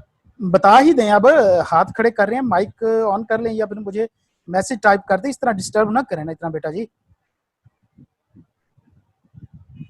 मुकद्दस क्या इशू है आपका? मुझे ना टाइप करके आप मैसेज कर दें, इस तरह इसमें ना करें बार बार। क्या सर आप? ओके बेटा, सब कुछ डिस्कस होगा यार, सब्र करो, हम हर चीज कवर करेंगे इंशाल्लाह, आप इस चीज की फिक्र ना करें। अभी आप माइक ऑफ रखें अपने। अच्छा ओके, क्वेश्चन आंसर बाद में रख लेना जी बेटा, क्वेश्चन आंसर एंड पे रख लेना। इंशाल्लाह, क्वेश्चन बिल्कुल बिल्कुल बिल्कुल, एंड पे ही सारा कुछ होगा। तो अच्छा, ये आवाज कुछ सुनी सुनी थी, मैंने देखा नहीं किसने बात की है। आई थिंक मेरे ख्याल मुदस्सिर या आशिफ है। हाँ मुदस्सिर है ना, मैं आवाज में जानता हूँ आपके। अच्छा, तो मैं आपको बता देता हूं कि सबसे पहली बात तो यह है कि हमने ना इतनी सारी बुक्स इकट्ठी कर लेते हैं, ये सिर्फ और सिर्फ हम अपने ज़मीर को अपनी नाअहली के हिसाब से मुतमईन कर रहे होते हैं। बाकी इसके अलावा कोई हमारे पास चॉइस नहीं होती, या हम ये नहीं होता कि हम स्टडी कर रहे होते हैं। एक टाइम पे सिर्फ एक बुक रखें, एक टीचर को फॉलो करें प्लीज। ये मेरी गाइडलाइन एक बार ना फॉलो करके देखें। मतलब मैं खुद ऐसे स्टूडेंट्स को जानता हूँ, मेरे कोलीग्स भी थे कि हम उसके पास जाते थे, हम एंग्जाइटी का शिकार हो जाते थे कि भैया इसके पास इतनी बुक्स हैं, ये तो आई कैप के सारे गोल्ड मेडल एक ही बार लेके चला जाएगा। मतलब हम तो रह गए ना पीछे। और वो बेचारा, अल्लाह माफ करे, अल्लाह ताला हर किसी को कामयाबी दे, कोई इस तरह की बात नहीं है। और उसको तकरीबन इस टाइम 5 साल हो चुके हैं। मुझे नहीं लगता कि उसका लॉ पास हुआ होगा कि नहीं हुआ होगा। कुछ अटेम्प्ट किया है, कुछ में डिस्क्वालीफाई भी हो चुका है अब तक। तो खैर, ये गलती नहीं करनी। एक बुक उठाएं, किसी भी टीचर की उठाएं, मैं आगे बता दूंगा कि बेस्ट हमारे पास क्या हो सकता है। किसी भी टीचर की उठाएं, किसी भी उस्ताद के लेक्चर लेने हैं, सिर्फ एक करें। अपने माइंड को कंफ्यूज ना करें, अपने कंसेप्ट्स को मिक्स ना करें। इस तरह की गलती बिल्कुल ना करें आप पढ़ते हुए, ये सिर्फ और सिर्फ आपको कंफ्यूज कर रहे हैं। तो आज की हमारी क्या कहते हैं डिस्कशन में हमने क्या निकाला कि हमने कौन कौन सी मिस्टेक से अवॉइड करना है। सबसे पहली तो बात है कि हमने पास पेपर और इन चीजों की सबसे ज्यादा प्रैक्टिस करनी है। प्रैक्टिस से मुराद हमने अपनी प्रेजेंटेशन दुरुस्त करनी है, ठीक है। अभी आराम से लिखना शुरू करेंगे, फिर आहिस्ता आहिस्ता स्पीड में आ जाएंगे, लेकिन प्रेजेंटेशन दुरुस्त रहेगी। आप हमेशा कोशिश करें पॉइंट्स की फॉर्म में कन्वर्ट करके लिखें, पैराग्राफ की फॉर्म में क्वेश्चन नहीं करना आपने, एडवाइजेबल नहीं है। 28% रिजल्ट आई कैप का ऐसे नहीं आता। मैं आपको बताऊंगा अभी एक क्वेश्चन हम जो मैंने टेस्ट लिया उसमें से एक पास पेपर का क्वेश्चन डिस्कस करके बताऊंगा कि हम क्या मिस्टेक्स करते हैं। उसके बाद कोई एक बुक उठानी है, सिर्फ एक बुक, ठीक है, और किसी एक टीचर के लेक्चर लेने हैं अगर आप ले रही हैं तो। नहीं तो अगर आप क्या कहते हैं 45 प्लस पे रही हैं तो फिर आई डोंट थिंक कि आपको क्या कहते हैं लेक्चर की जरूरत है। आप जस्ट सेल्फ स्टडीज और पास पेपर की प्रैक्टिस की कमी की वजह से आप रह चुके हैं वहां पर, अपनी प्रेजेंटेशन की वजह से आप मार खा चुके हैं, या जो है कि आप प्रैक्टिकल क्वेश्चन सॉल्व करने में वीक हैं। तो अगर इसके ऊपर आप फोकस करेंगे सिर्फ एक के ऊपर। तीसरे नंबर पे कि आप शेड्यूल के साथ चलेंगे, अपना शेड्यूल बनाए बेटा जी। इस तरह नहीं होगा कि एक दिन 8 चैप्टर 4 चैप्टर 2 चैप्टर कर लें, अगले हफ्ता आप बुक को ना देखें। इस तरह आप पास नहीं होने वाले। आप बेशक अपने पास लिख सकते हैं। तो हमारी मिस्टेक्स हमने आइडेंटिफाई की कि मेजर हमारी मिस्टेक्स हमारे एग्जाम में जो हम स्टडी वगैरह में कर रहे होते हैं, पेपर सॉल्व करने में कर रहे होते हैं, वो हम ये कर रहे होते हैं। अगले पॉइंट की तरफ चलते हैं और अगला हमारा देखते हैं कि क्या चीज है। How to study book and which book should be used, suggested approach to read study text, books and notes that can be used to prepare exams. तो ये हमारा एक और इम्पोर्टेंट टॉपिक है। अच्छा, अब मैं आपको बताता हूँ कि ना आपको तैयारी कहाँ से करनी चाहिए। सबसे ज्यादा क्वेश्चन आते हैं स्टूडेंट्स के इसके ऊपर। मैं आपको बताऊंगा भी सही, और साथ में आपको बताऊंगा अपनी हर चीज की रीजन लॉजिक के साथ एक्सप्लेन करूंगा कि वो क्यों कर चुका हूं। जो स्टूडेंट क्लास ले रहे हैं उनको बेटर आइडिया, उनको मैं तकरीबन 10 बार ये चीजें बता चुका हूं। बाकी स्टूडेंट्स को भी मैं अभी गाइड कर दूंगा, ठीक हो गया। तो 5:30 पे नमाज की ब्रेक का पूछा जा रहा है, तो जो स्टूडेंट ब्रेक लेना चाहते हैं वो मुझे बता दें, अगर मेजॉरिटी हक में, नहीं तो टाइम होगा इंशाल्लाह कि हम 6 बजे तक इसको कंप्लीट करेंगे। उसके बाद भी टाइम रह जाएगा हमारे पास, असर की नमाज का टाइम होता है 6:30 पौने 7 बजे तक, तो हम उसको पढ़ सकते हैं। ओके, तो CA 786 786 भाई साहब, आप अपना कैमरा ऑफ कर लें, मुझे अभी अपनी स्टडी पे फोकस करने दें जरा इस पे। ओके, तो पहली बात तो ये है कि जब आप आई कैप की बुक पढ़ेंगे, पहली सबसे चीज है कि सबसे प्रेफरेबल स्टडी की बुक आई कैप है। अब मैं आपको ये बताऊंगा कि आई कैप की बुक को आपने पढ़ना है, याद नहीं करना। पढ़ेंगे आप आई कैप की बुक को, मस्ट, याद नहीं करेंगे, उसकी भी मैं आपको बता देता हूँ। हम जब एग्जाम में बैठे होते हैं ना, हमारे ऊपर 3-4 कंफ्यूजन होती हैं जो हमारे पेपर की डिप्रेशन या टेंशन पे मजीद ऐड कर रही होती हैं। ओके, तो 10 मिनट के बाद ये सेशन एंड होगा, नया लिंक आपको मिलेगा, आपने सबने फौरन ज्वाइन करना है। 5:30 ब्रेक फॉर प्रेयर नीडेड, ठीक है। 5:30 पे इंशाल्लाह, 5:30 पे फिर 5:30 पे हम इंशाल्लाह सेशन एंड करेंगे अपना। 20 मिनट की ब्रेक होगी, उसके बाद दोबारा ये सेशन चलेगा। तो तब तक हम जितना कर सकते हैं अभी तक कर लेते हैं, ठीक हो गया। Structured approach to read study text. सबसे पहली चीज ये है कि इंपॉर्टेंट कि आपने स्टडी टेक्स्ट पर तैयार करना है अगर आप फर्स्ट अटेम्प्ट में पास करना चाहते हैं। लेकिन यहाँ पे ये ध्यान में रखें कि आपने स्टडी टेक्स्ट याद नहीं करनी। याद आपको क्या करना है, स्टडी टेक्स्ट के आपने नोट्स बनाने हैं, आपने खुद अपने नोट्स बनाने हैं। मैं आपको क्या कहते हैं दिखा देता हूं कि किस तरह मैं मतलब अपने स्टूडेंट्स को एक टीच वगैरह करता हूं या पढ़ाता हूं। तो स्टडी टेक्स्ट पढ़ने के लिए आपके लिए जरूरी है, आप उसको पढ़ेंगे। हम इतने बड़े कानूनदान या अंग्रेजदान नहीं है, अंग्रेज नहीं है कि हम अपनी वर्डिंग में चीजें लिख सकें। बाज़ औक़ात ये होता है कि हमें कहीं ना कहीं पे एक्सप्लेनेशन चाहिए होती है, लेकिन आपको एट द एंड जो है क्या कहते हैं स्टडी टेक्स्ट को पढ़ना पड़ेगा। आपने पढ़ना स्टडी टेक्स्ट है, उसके बाद याद आप अपने नोट्स बना सकते हैं, नोट्स बना लें। आप किसी सर की बुक यूज करना चाहते हैं, सर की बुक यूज कर लें। आप कुछ भी यूज करना चाहते हैं आप कर सकते हैं, लेकिन स्टडी टेक्स्ट की बुक क्या कहते हैं पढ़े बगैर पास करना आपके लिए तकरीबन 80% तक आपके चांस जो है वो कम कर देता होता है। आपने पॉइंट्स कैसे बनाने हैं, आप स्टडी टेक्स्ट की बुक उठाएं और उसके अंदर कोई पैराग्राफ लें, ठीक है, उसके अंदर पैराग्राफ लें और उसके अंदर आप खुद इस चीज को एवेल्युएट करें कि इसके अंदर इसको मैं पॉइंट की फॉर्म में कन्वर्ट कैसे कर सकता हूं। जिस तरह के मैंने नोट्स बनाए हुए हैं, स्टूडेंट्स को मैं यहाँ पे पढ़ाता भी हूं तो देता हूं। तो जब तक पहली हमारी क्या पॉइंट थी कि जब तक आप पॉइंट्स की फॉर्म में अपनी थ्योरी की बुक को कन्वर्ट नहीं करेंगे, आप एग्जाम में पैराग्राफ की फॉर्म में लिखेंगे, आप पूरी की पूरी प्रोविजन गलत कर बैठेंगे बेटा जी। तो पॉइंट की फॉर्म में कन्वर्ट करना सबसे ज्यादा एडवाइजेबल है। दूसरे नंबर पे यह है कि आप स्टडी टेक्स्ट पढ़ेंगे, याद नहीं करेंगे। याद आपने क्या करना है, याद आपने ये नोट्स करने होंगे जो पॉइंट्स की फॉर्म में आप खुद बनाएंगे। जब आप अपने नोट्स बना लेंगे, अब मैं आपको बताता हूँ कि एग्जाम में क्या फायदा होने वाला है आपको। मैं आपको क्यों नहीं कह रहा कि आप किसी टीचर की बुक यूज करें। हम एग्जाम में बैठे होते हैं, हमारे ऊपर काफी प्रेशर्स होते हैं। बाजुकात ऐसा होता है कि हमारे साथ ना कुछ या बाहर जब खड़े होते हैं तो कुछ हमारे साथ महातीर मोहम्मद टाइप के या इस तरह के लेजेंड जो होते हैं ना, वो खड़े होकर डिस्कशन कर रहे होते हैं और वो कुछ ऐसी डिस्कशन कर रहे होते हैं कि बेटा क्वेश्चन एंड पे रखें ये वाले, वो कुछ इस तरह की डिस्कशन कर रहे होते हैं। हो सकता है कि वो ऑडिट की कर रहे हो सकता है कि वो बीएम की कर रहे हो। 2-4 वर्ड्स हमारे कानों में पहुंचते हैं, हम कंफ्यूज हो जाते हैं कि यार ये तो सिलेबस से आउट है, ये तो मैंने पढ़ा ही नहीं है, क्या पता ही किस बुक से तैयारी करके आए हैं। ये वाली सबसे बड़ी कंफ्यूजन जो होती है ना एग्जाम में हमें मार जाती है। हमें सबसे बड़ी टेंशन क्या रहती है, कहीं हमने सिलेबस मिस तो नहीं कर दिया, क्या उस बुक ने पूरा सिलेबस कवर किया था जो कि स्टडी टेक्स्ट कवर कर रही है, क्या हमने इनफ स्टडी की है। तो बेटा जब हम आई कैप की बुक करते हैं ना तो इसके 4 से 5 फायदे हो जाते हैं हमें। सबसे पहली बात, हमें इस चीज की टेंशन नहीं रहती कि हमने सिलेबस पूरा कवर किया है कि नहीं किया। हमें पता होता है कि पेपर जो है वो स्टडी टेक्स्ट के अंदर से आना है, लिहाजा हम जो स्टडी टेक्स्ट पढ़ के आए हैं इसी में से ही पेपर होगा। कोई मर्जी बैठ के आलम चना या क्या कहते हैं अरस्तु बैठ के कुछ मर्जी डिस्कस करते रहे, हमें ये टेंशन नहीं होती कि हमने सिलेबस छोड़ा है।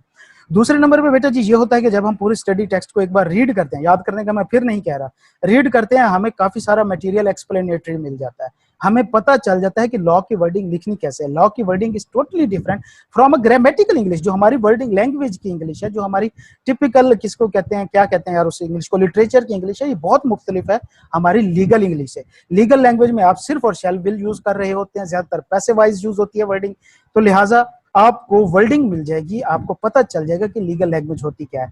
तीसरे नंबर पे क्या होता है कि जब आप बुक को अपने नोट्स की फॉर्म में कन्वर्ट करेंगे तो आपके पास अपने एक नोट्स तैयार होंगे लिखी हुई फॉर्म में, आपकी लिखने से आपकी प्रैक्टिस हो जाती है। चौथे नंबर पे आप देख के जब लिखेंगे उसकी प्रैक्टिस आपकी उससे ज्यादा होती है। पांचवें नंबर क्या है कि क्योंकि स्टडी टेक्स्ट के साथ पास्ट पेपर नहीं है, पास्ट पेपर आपको अलग से करने पड़ेंगे। बाकी जितने भी बुक्स मौजूद है मार्केट में हर किसी के साथ पास्ट पेपर है। हम पता क्या करते हैं, हम पढ़ते हैं पैराग्राफ, साथ नीचे पास्ट पेपर है, उसका आंसर पढ़ा और निकल गए आगे, बस क्या सिर्फ पढ़ा और निकल गए। स्टडी टेक्स्ट के अंदर पास पेपर देने का ये सिर्फ मकसद नहीं होता कि आप पढ़ें, उनको सॉल्व करना एक्चुअली पर्पस होता है। स्टडी टेक्स्ट में पास पेपर है ही नहीं, तो इस झंझट में ही नहीं है, तो आपको पास पेपर अलहदा से करने पड़ेंगे। तो जब अलहदा से आप पास पेपर करते हैं, उसका एक अलहदा से आप कंसेप्ट लेते हैं, चैप्टर एंड करके आप कंसेप्ट लेते हैं, तब आपको पता चल जाता है कि आपने इसमें कितनी चीजें मिस की थी। ठीक हो गया। दूसरे नंबर पे आप उसको लिख के प्रैक्टिस करते हैं, तो लिहाजा मुझे नहीं लगता कि एक बार स्टडी टेक्स्ट पढ़ने से, 2 बार इन नोट्स को याद करने से, एक बार पास पेपर की प्रैक्टिस करने से आई डोंट थिंक कि आई कैप आपको फिर 20% रिजल्ट के ऊपर फेल कर सकता है। ठीक है, एट द एंड आपने फीडबैक लाजमी देखना है और बताते जाइएगा कि आपने कौन कौन सी मिस्टेक्स की हैं। ठीक है, एंड पे आपने लाजमी मुझे इस चीज के ऊपर गाइड करना है। ओके, तो एडवाइजेबल क्या है कि आई कैप की स्टडी टेक्स्ट पढ़ें, उसके बाद अपने नोट्स पे प्रिपेयर करें और उसके से अपनी तैयारी करें, साथ आप पास पेपर की या टेस्ट सेशन की तैयारी जरूर करें। तो अब तक हमें क्या पता चला कि हमने तैयारी कैसे करनी है, कुछ चीजें हम रिवाइज कर लेते हैं। सबसे पहली तो बात है कि हमें भैया जी एक दिन बैठ के सारा कुछ नहीं पढ़ना, शेड्यूल बनाना है। दूसरे नंबर पे क्या होगा कि हम आई कैप की स्टडी टेक्स्ट पढ़ेंगे। तीसरे नंबर पे क्या होगा कि हम उसके नोट्स बनाएंगे। चौथे नंबर पे क्या होगा कि हम पास पेपर साथ में करेंगे। ठीक है, जब हम पास पेपर करेंगे तो हम जल्दी में नहीं करेंगे, हम अपनी प्रेजेंटेशन को सुधारेंगे। हम पैराग्राफ की फॉर्म में नहीं लिखेंगे, हम पॉइंट्स की फॉर्म में बुक को लिखेंगे, आंसर पॉइंट्स की फॉर्म में देंगे। एट द एंड हम इंशाल्लाह एक चीज डिस्कस करेंगे कि जो हम क्या कहते हैं पास्ट पेपर को या क्वेश्चन को आंसर के साथ रिलेट करने में मसला कर रहे होते हैं, वहां पे क्या इशू आते हैं हमारे। ठीक है, इंशाल्लाह हम वो भी देखेंगे। तो ये चीजें अभी हमें अब तक हमें क्लियर हुई हैं। उसके बाद आगे चलते हैं आई कैप की आपने पेपर को कैसे अटेम्प्ट करना है एक स्ट्रेट क्वेश्चन को। ठीक है, मैं इसमें थोड़ा सा हेल्प लूंगा अपने टेस्ट वगैरह की, उसके बाद इंशाल्लाह मैं आपको इसके ऊपर थोड़ा सा गाइड करूंगा कि उम्मीद है कि हम अपना सेशन शॉर्ट ही रखेंगे, कंप्लीट कर लेंगे तब तक। टेस्ट सेशन सितंबर, इसमें टेस्ट नंबर 2 निकाल लेते हैं, टेस्ट 2 उसका सोल्यूशन भी साथ में निकाल लेते हैं। तो जो टेस्ट वाले बैठे हैं उनको आइडिया होगा अच्छे तरीके से कि ये उन्होंने क्योंकि टेस्ट दिए हुए हैं। तो मैं आपको बताता हूं कि हम कहाँ पे क्या मसले करते हैं। सबसे पहली तो बात यह है कि आप क्वेश्चन देखते हैं और उसके बाद आंसर देखते हैं। ये सजेस्टेड आंसर है, यहाँ पे जो आंसर इसमें मैंने ज्यादातर दिए हुए हैं ये सजेस्टेड आंसर हैं आई कैप के पास पेपर के साथ। हम अप्रोच देखते हैं कि आई कैप की अप्रोच है क्या। ठीक है, सबसे पहले हम देखते हैं कि हम आज इसमें कौन कौन से पॉइंट करने हैं। सबसे पहले तो ये प्रैक्टिकल क्वेश्चन अटेम्प्ट करना कैसा है, स्ट्रेट क्वेश्चन कैसा करना है, प्रेजेंटेशन इंपॉर्टेंट है कि नहीं है और एमसीक्यूज कहाँ से करने हैं। हम इन चारों क्वेश्चन का अभी आंसर ले लेते हैं। पहली नंबर तो बात है कि अगर हम क्वेश्चन देखें, क्वेश्चन पेपर किधर गया, ये गया, हम इसको छोड़ देते हैं फिलहाल, एमसीक्यूज को हम बाद में देखेंगे कि इस पे क्या करना है। अब ये देखें, अगर मुझसे कोई पूछेगा कि ये क्वेश्चन जो है, मैं किसी से पूछूं कि प्रैक्टिकल है या स्ट्रेट क्वेश्चन है, कोई स्टूडेंट मुझे इस पे बताएगा कि ये प्रैक्टिकल है या स्ट्रेट क्वेश्चन है, मैं सिर्फ पूछूंगा अब्दुल कदीर आप बताइए जरा ये क्वेश्चन प्रैक्टिकल है या स्ट्रेट है, इसको पढ़ के बताएं मुझे आप।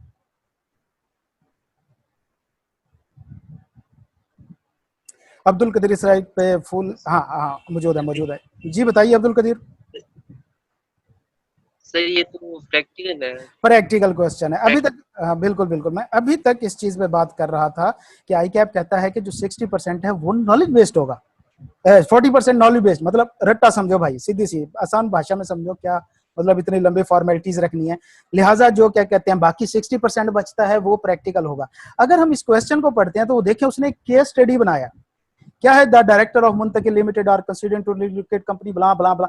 इसका जरा देखते हैं कि आंसर क्या है कि एक ऑफिस को, रजिस्टर्ड ऑफिस को ट्रांसफर करना है, तो ये उसका सोल्यूशन है और ये आई कैप का सजेस्टेड सोल्यूशन है। यहाँ आप मुझे देख के बताएं कि कहीं से आपको ये उस केस के साथ रिलेटेड चीज लग रही है। हम यहाँ से देखते हैं कि हमें आई कैप ने इसके अंदर क्या क्या सबक दिया। एक इस क्वेश्चन से, आंसर से हम सबक लेते हैं। पहली बात तो यह है कि उसने यहाँ पे कोई लंबे चौड़े पैराग्राफ प्रोड्यूस करके अपनी इंग्लिश हम पे नहीं झाड़ी कि भैया सानू भी अंग्रेजी होती है, कल तुसी नहीं आगे जेडी पूरी पूरी बुक लिख देंगे, एक नवी बुक लिख देंगे हर आंसर शीट है। ठीक हो गया।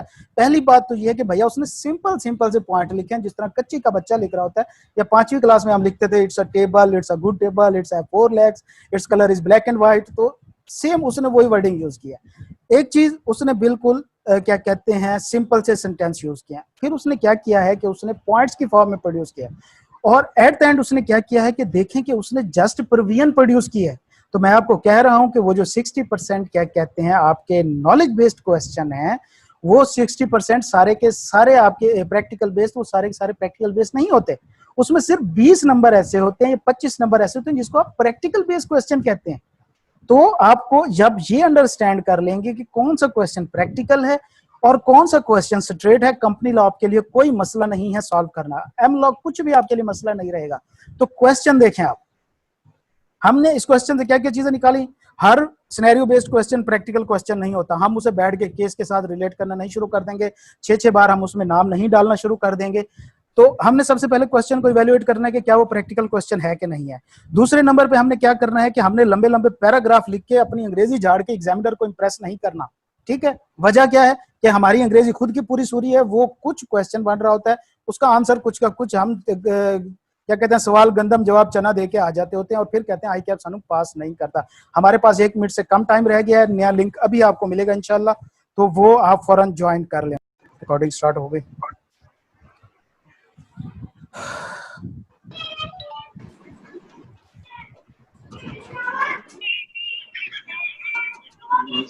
माइक म्यूट करें, अपने माइक म्यूट करें बेटा जी सारे। याद कौन है?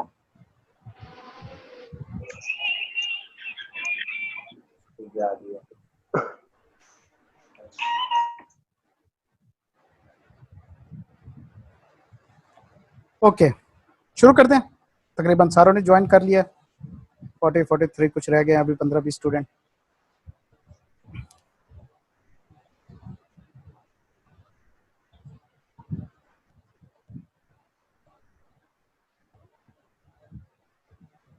ओके, शुरू करते हैं, इंशाल्लाह सारे ज्वाइन हो जाएंगे। तो हमने इस आंसर से हमने क्या कुछ हमने निकाला क्वेश्चन से। पहली बात, हर क्वेश्चन जो होता है वो प्रैक्टिकल क्वेश्चन नहीं होता, सिर्फ 20 से 25 नंबर प्रैक्टिकल क्वेश्चन के होते हैं। दूसरे नंबर पे हमने कोई लंबे चौड़े पैराग्राफ नहीं लिखने। तीसरे नंबर पे हमने अपने आंसर पॉइंट्स की फॉर्म में लिखना है। चौथे नंबर पे हमने क्या कहते हैं इस चीज को एनालाइज करना है कि क्या ये प्रैक्टिकल क्वेश्चन है या स्ट्रेट क्वेश्चन है। जब हम ये कर लेंगे तो हम इस चीज को इंशाल्लाह कवर अप करने में सक्सेसफुल हो जाएंगे। ठीक हो गया? सुफियान आप अपना वीडियो ऑफ कर लें। उसके बाद एक चीज और देखते हैं हम, एक क्वेश्चन और देखते हैं हम, और उसके बाद इंशाल्लाह चलते हैं। ये क्वेश्चन है, क्वेश्चन नंबर 4 का पार्ट है। क्वेश्चन देखते हैं कि क्वेश्चन क्या था। एक minute,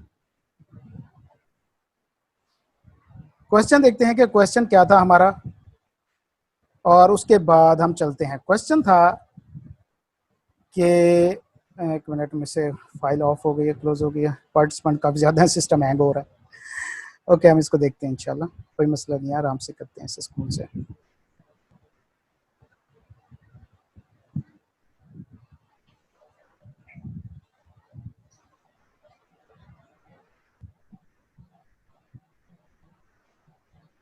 sir screen is not visible, हो जाएगी, अभी मैंने शेयर कर दिया स्क्रीन, आपको आ जाएगी वो एनोटेशन। यार एनोटेशन ना करो खुदा के बंदे, क्यों कर रहे हो? सारों का वो कर रहे हो आप, डिस्टर्ब कर रहे हो। अच्छा, क्वेश्चन था इसका, क्वेश्चन 4 का पार्ट 1।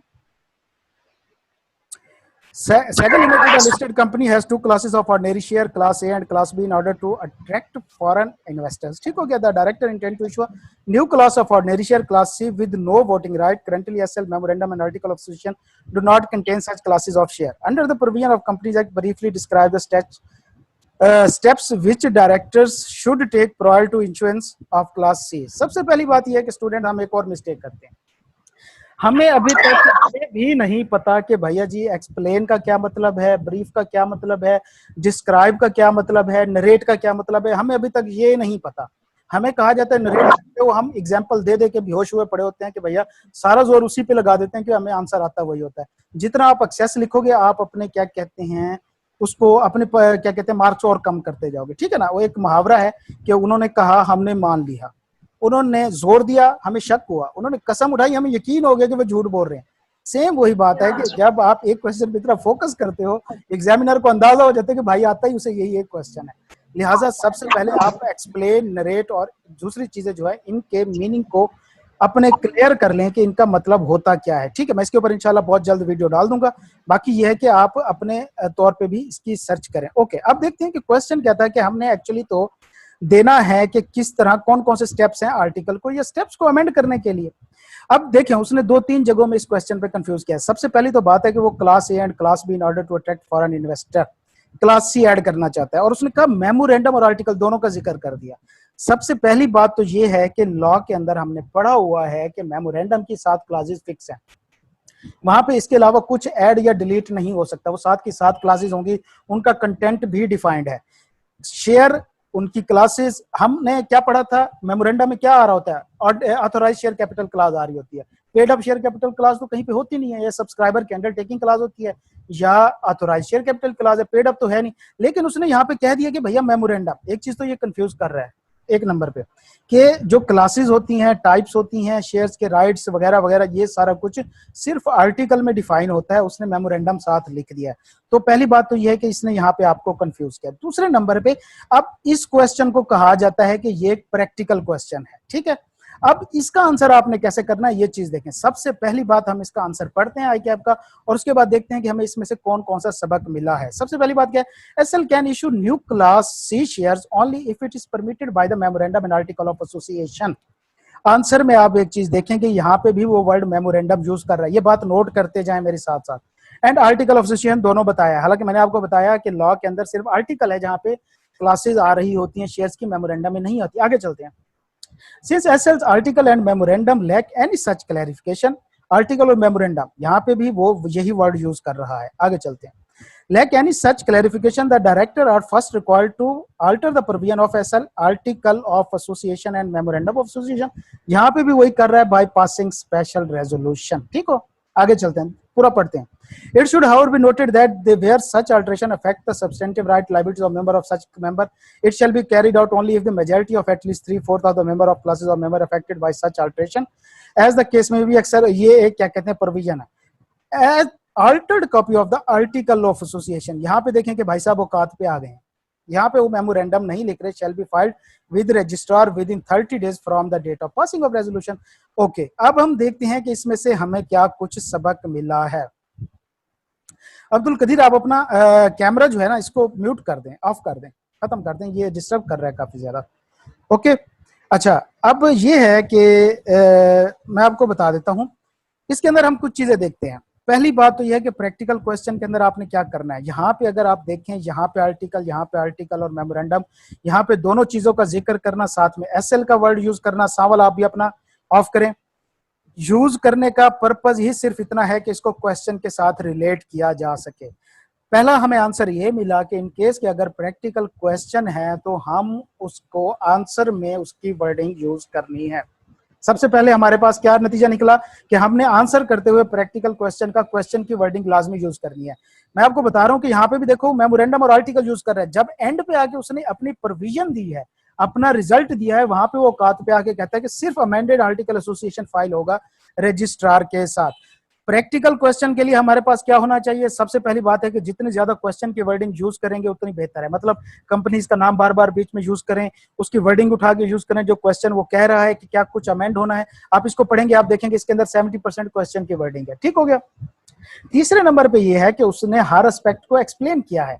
यहाँ पे उसने as it is provision produce नहीं किया, आप इसको देखें तो उसने जनरल लिखने की कोशिश किया। तो प्रैक्टिकल क्वेश्चन में आपको सेम एज प्रोविजन प्रोड्यूस करनी भी पड़नी है, नहीं भी करनी पड़नी, लेकिन सबसे पहले क्या होना है कि आपने एक बेस बनानी है। उसने सबसे पहले ये बेस बनाई है। प्रैक्टिकल क्वेश्चन में बेस बनाना जरूरी है। बेस कहाँ से बनेगी? आपके क्वेश्चन से बनेगी। आपने क्वेश्चन की वर्डिंग को यूज करके सबसे पहले आपने बेस बनानी है, फिर आपने उसको एनालाइज करना है, उस बेस को बताना है कि इसके कौन कौन से इंपैक्ट हो सकते हैं। तीसरे नंबर पे जाके आपने अपना डिसीजन देना है कि क्या होगा, और वो एज पर लॉ होना चाहिए। डिसीजन जो होगा वो आपकी प्रोविजन के मुताबिक होना चाहिए, आप इसमें चेंज नहीं कर सकते चीजों को। तो हमने इस क्वेश्चन से क्या ढूंढा, अब तक हमने इस स्टडी से क्या देखा कि आई कैप के जो 60% क्या कहते हैं प्रैक्टिकल बेस्ड क्वेश्चन होते हैं, उसमें से सिर्फ 20% ऐसे होते हैं जो वाकई प्रैक्टिकल होते हैं। जो स्ट्रेट क्वेश्चन है उसकी हमने क्या स्ट्रेटेजी पढ़ी। सबसे पहले ये है कि पॉइंट्स की फॉर्म में करना है, सीधी सीधी हमने प्रोविजन प्रोड्यूस करनी है, बड़े बड़े पैराग्राफ नहीं लिखने, और हमने उसको एनालाइज करना है क्वेश्चन को कि क्या ये स्ट्रेट है या प्रैक्टिकल है। जब हम जाते हैं प्रैक्टिकल क्वेश्चन हमारे सामने आए तो हमने सबसे पहले एनालाइज करना है ये प्रैक्टिकल है स्ट्रेट है। हमने एनालाइज किया कि ये प्रैक्टिकल है। अब हमने सबसे पहला क्या करना है, हमने उसकी बेस बनानी है। आंसर की बेस कैसे बनानी है, हमने क्वेश्चन की वर्डिंग जितनी ज्यादा हो सके हम उसको यूज करके हम उसकी बेस बनाएंगे। दूसरे नंबर पे क्या होगा कि हम उसको इवेल्युएट करेंगे। तीसरे नंबर पे जब हम डिसीजन देंगे तो तब हम क्या कहते हैं पूरे की पूरी जो आई कैप की प्रोविजन होगी, इसके स्टडी टेक्स्ट की लॉ की जो प्रोविजन होती है उसको हम प्रोड्यूस करेंगे और उसके मुताबिक अपना डिसीजन देंगे। अब्दुल कादिर बताइए जी आपका क्या क्वेश्चन है। अब्दुल कदीर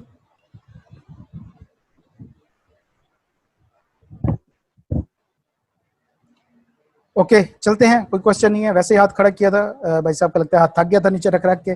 तो अच्छा, अब अगली चीज ये है कि एमसीक्यूज कहाँ से प्रिपेयर करने हैं, बड़ा क्वेश्चन आता है। देखो बेटा जी, एमसीक्यूज प्रिपेयर करना मैं अभी आपको दूंगा कि फर्स्ट अटेम्प्ट है, कोई पता नहीं कि ICAP आपको क्या सरप्राइज दे सकता है। नमाज टाइम है बेटा जी, हमारे पास अभी 8 मिनट है, हम इंशाल्लाह 30 पे एंड कर देंगे इसको। अच्छा, तो सबसे पहली बात तो ये है कि बेटा जी क्या कहते हैं, हमें ICAP कोई भी सरप्राइज दे सकता है, ठीक है। प्रैक्टिस कहाँ से करनी है, सी नोट्स वालों की वेबसाइट के ऊपर भी कुछ ना कुछ दे रहे हैं। बाकी यह है कि ICAP ने अपना मैनुअल भी दे दिया है प्रैक्टिकल का, उसने क्या कहते हैं MCQs वगैरह वगैरह भी उसने अपलोड कर दिए हैं, आप उस वहां से भी देख सकते हैं। लेकिन मेरा आपसे कहने का एक जो सजेशन है मेरी, आप ओल्ड पैटर्न के ऊपर तैयारी करें, आप ओल्ड पैटर्न के ऊपर तैयारी करें, आप क्या कहते हैं अपने हिसाब से अभी तैयारी करें, आप अपना सारा सिलेबस ऐसे कवर करें कि जैसे आपको एग्जाम में जाना है। अब आपने बुक पढ़नी कैसी है, अब हम एक चीज नोट करते हैं, स्टडी टेक्स्ट ठीक है अपनी जगह पे, अब हम देखते हैं कि हमने बुक पढ़नी कैसी है और हमने क्या उसमें से देखना है जो जरूरी है कि हमें हर चीज चाहिए होगी। हम यहाँ पे देखते हैं कोई इस तरह के एक छोटा सा पैराग्राफ ढूंढते हैं, मेरे ख्याल में हमें चैप्टर 20 में मिलेगा वो, तो हम चैप्टर 20 खोलते हैं। मैं क्या कहते हैं ना उसको, क्या कहता हूँ शॉर्ट टर्म पे। जी बेटा जी क्या क्वेश्चन आ रहे हैं, 20 मिनट ब्रेक टाइम, मिनट कितना होगा, 20 मिनट बहुत है, 20 minute is more than enough, हम इंशाल्लाह 20 मिनट का ही रखेंगे ब्रेक टाइम, इससे ज्यादा नहीं रखेंगे। तो 20 मिनट बाद आपको ज्वाइन करना होगा। मैं 1 मिनट आपको बता दूं, टेस्ट 2 यहाँ से चलते हैं हम अपने स्टडी वाले पोर्शन में, और यहाँ से हम क्या कहते हैं लॉ का चैप्टर 20 देखते हैं। इसके अंदर से मैं आपको बताता हूँ कि हमने स्टडी टेक्स्ट पढ़नी कैसे है, हमारी पढ़ने की अप्रोच क्या हो। हम क्या करते हैं कि हम पढ़ते जाते हैं और पूरे पूरे पैराग्राफ रट्टा मारते जाते हैं। एट द एंड क्या होता है कि जब हम एग्जाम प्रोड्यूस करते हैं हमें पता ही नहीं होता कि क्रिटिकल पॉइंट कौन कौन से होते हैं। स्पेशल रेजोल्यूशन का एक पैराग्राफ है, हम इसकी, ये मेरे पास एक बेस्ट एग्जांपल है जिसमें हम कह सकते हैं कि हम इसको कैसे आइडेंटिफाई करें। क्वेश्चन आया है कि आपने स्पेशल रेजोल्यूशन की डेफिनेशन लिखनी है, हम क्या करेंगे कि हम बेतहाशा लिखना शुरू कर देते हैं। हमने बुक को इस तरीके से पढ़ना है कि हमें पता हो कि एक क्वेश्चन के अंदर या एक पैराग्राफ के अंदर कौन कौन से टेक्निकल पॉइंट हैं जो एक पूरी प्रोविजन को दुरुस्त या करेक्ट करने के लिए सबसे ज्यादा इंपॉर्टेंट होते हैं। मैं इसको पढ़ता हूँ। सबसे पहले क्या किया हमने, बुक कन्वर्ट की। माइक ऑफ करें बेटा आप अपना, जिसका भी ऑन है। A resolution which is passed by, यहां तक आप देखते जाइएगा कि कौन कौन से पॉइंट है, इनमें से अगर हम एक भी मिस कर देंगे ना हमारी पूरी प्रिविजन गलत हो जाएगी। एटलीस्ट 75% मेजोरिटी, यहाँ पे अगर एटलीस्ट 75 नहीं, एटलीस्ट नहीं लिखते, मोर देन लिखते हैं, इक्वल टू लिखते हैं, कुछ भी ऐसा लिखते हैं वर्ड एटलीस्ट के अलावा, या मिनिमम लिख देते हैं। मिनिमम खैर है वर्ड चल जाता है उसका, लेकिन कोशिश करें। तो अगर सिर्फ आपने यही पॉइंट ही आपने यहाँ पे गलत कर दिया, आपकी पूरी की पूरी प्रिविजन गलत हो जाएगी। Of member present in person और प्रॉक्सी, ये एक हमारे पास और टेक्निकल पॉइंट है। अगर सिंपल आप प्रेजेंट लिखेंगे, इन पर्सन और प्रॉक्सी नहीं लिखते, आपकी प्रोविजन गलत हो जाएगी। Entitle to vote, entitle to vote भी वो लाजमी होने चाहिए। आप ये वाला पॉइंट नहीं लिखेंगे, पूरी की पूरी डेफिनेशन गलत हो जाएगी।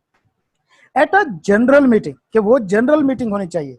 आप यहाँ पे एनुअल जनरल मीटिंग नहीं लिख सकते, आप यहाँ पे एक्स्ट्राऑर्डिनरी जनरल मीटिंग नहीं लिख सकते, या कोई भी जनरल मीटिंग नहीं लिख सकते, आपने सिंपल जनरल मीटिंग लिखनी होगी।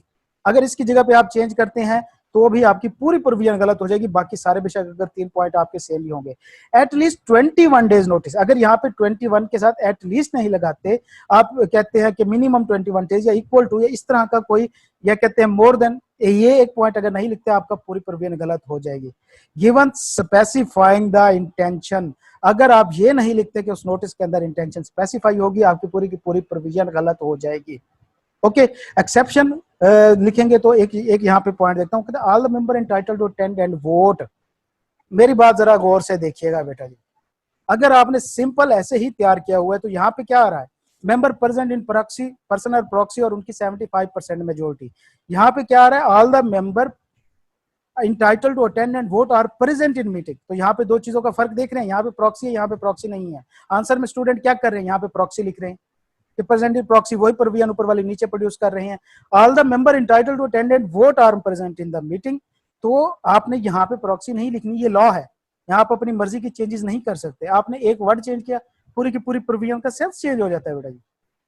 अगर आपको क्या कहते हैं पास होना है तो सबसे पहले मैं आपको बताता जाता हूं कि स्टूडेंट क्या कर रहे हैं, वो at least 75 majority of member present लिख रहे हैं, प्रॉक्सी नहीं लिख रहे, या इंटाइटल टू वोट नहीं लिख रहे, पूरी की पूरी प्रोविजन गलत है। फिर मेरे से कहते हैं मैं नंबर क्यों काटता हूँ।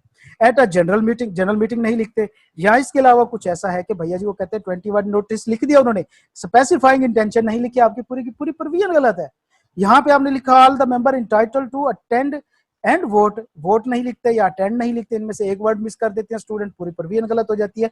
प्रेजेंट इन पर्सन या प्रॉक्सी लिख देते हो, यहाँ पे सिंपल प्रेजेंट है लॉ के अंदर लिखा हुआ। तो आपने जब बुक को पढ़ना है आपने वो क्रिटिकल वर्ड हाईलाइट करनी है बुक के अंदर कि कौन कौन सा क्रिटिकल वर्ड है जिसको प्रेजेंट करना लाजमी होगा आंसर में। अगर वो प्रोविजन में प्रोड्यूस नहीं करेंगे या उससे ऊपर नीचे करेंगे पूरी प्रोविजन का सेंस चेंज हो जाता है और पूरी की पूरी प्रोविजन जो है वो आपकी गलत हो जाती है। तो उमर फारूक ने हाथ रेस किया है। हाँ, मैं ब्रेक लेने का ही सोच रहा हूँ। एम लॉस से भी कोई एग्जांपल दे दीजिएगा। बेटा जी मैं उससे जरूर इंशाल्लाह आपको करा देता, लेकिन यह कि वो टेस्ट डिस्कशन में साथ साथ क्योंकि मेरे पास अवेलेबल थे, वो बहुत लंबी हमारी डिस्कशन हो जानी है। एम लॉस से भी हम इंशाल्लाह कर लेंगे। मैं एक वीडियो डाल दूंगा इसके ऊपर, इसके साथ ऐड करके ना यूट्यूब पे डाल लूंगा। तो it is not clear that how to differentiate between, okay, इस पे भी हम बात करेंगे इंशाल्लाह। तो बाकी ये है कि अभी हम इंशाल्लाह ब्रेक ले रहे हैं।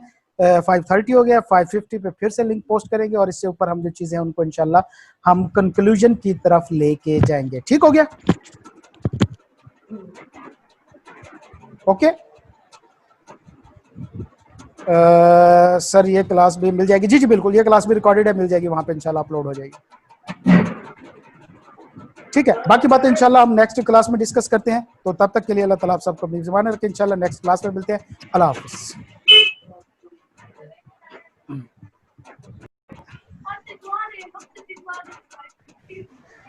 चलिए आ जाए आ जाए आ जाए। ओके ओके ओके सर कुछ बच्चों के घर की आवाजें भी आ रही। खैर इसलिए तो मैंने कहा है माइक म्यूट रखो, और बंदा घर ही बैठा है लॉकडाउन में, तो फिर यही होना है। आप में से कितने हॉस्टल है, कोई हॉस्टलाइज स्टूडेंट है जो काफी टाइम से बाहर रहा हो और आप घर में बैठे हो?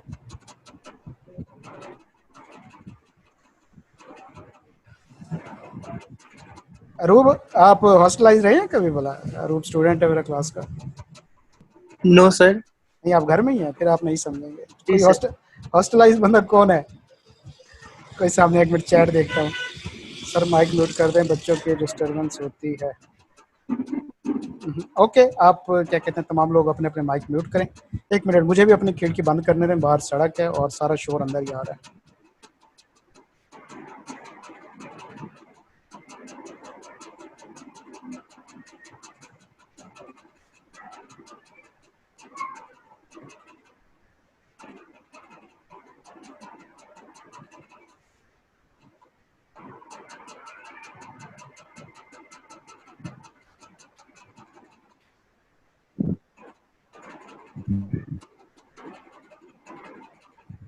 हसनैन माइक म्यूट करें अपना।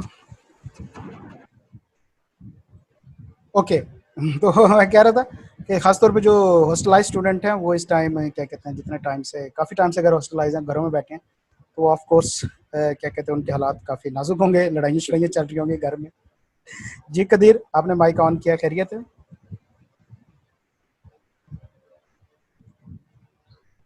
ओके आ जाए आवाम आ जाए, पहुँच जाए सारे आ जाए।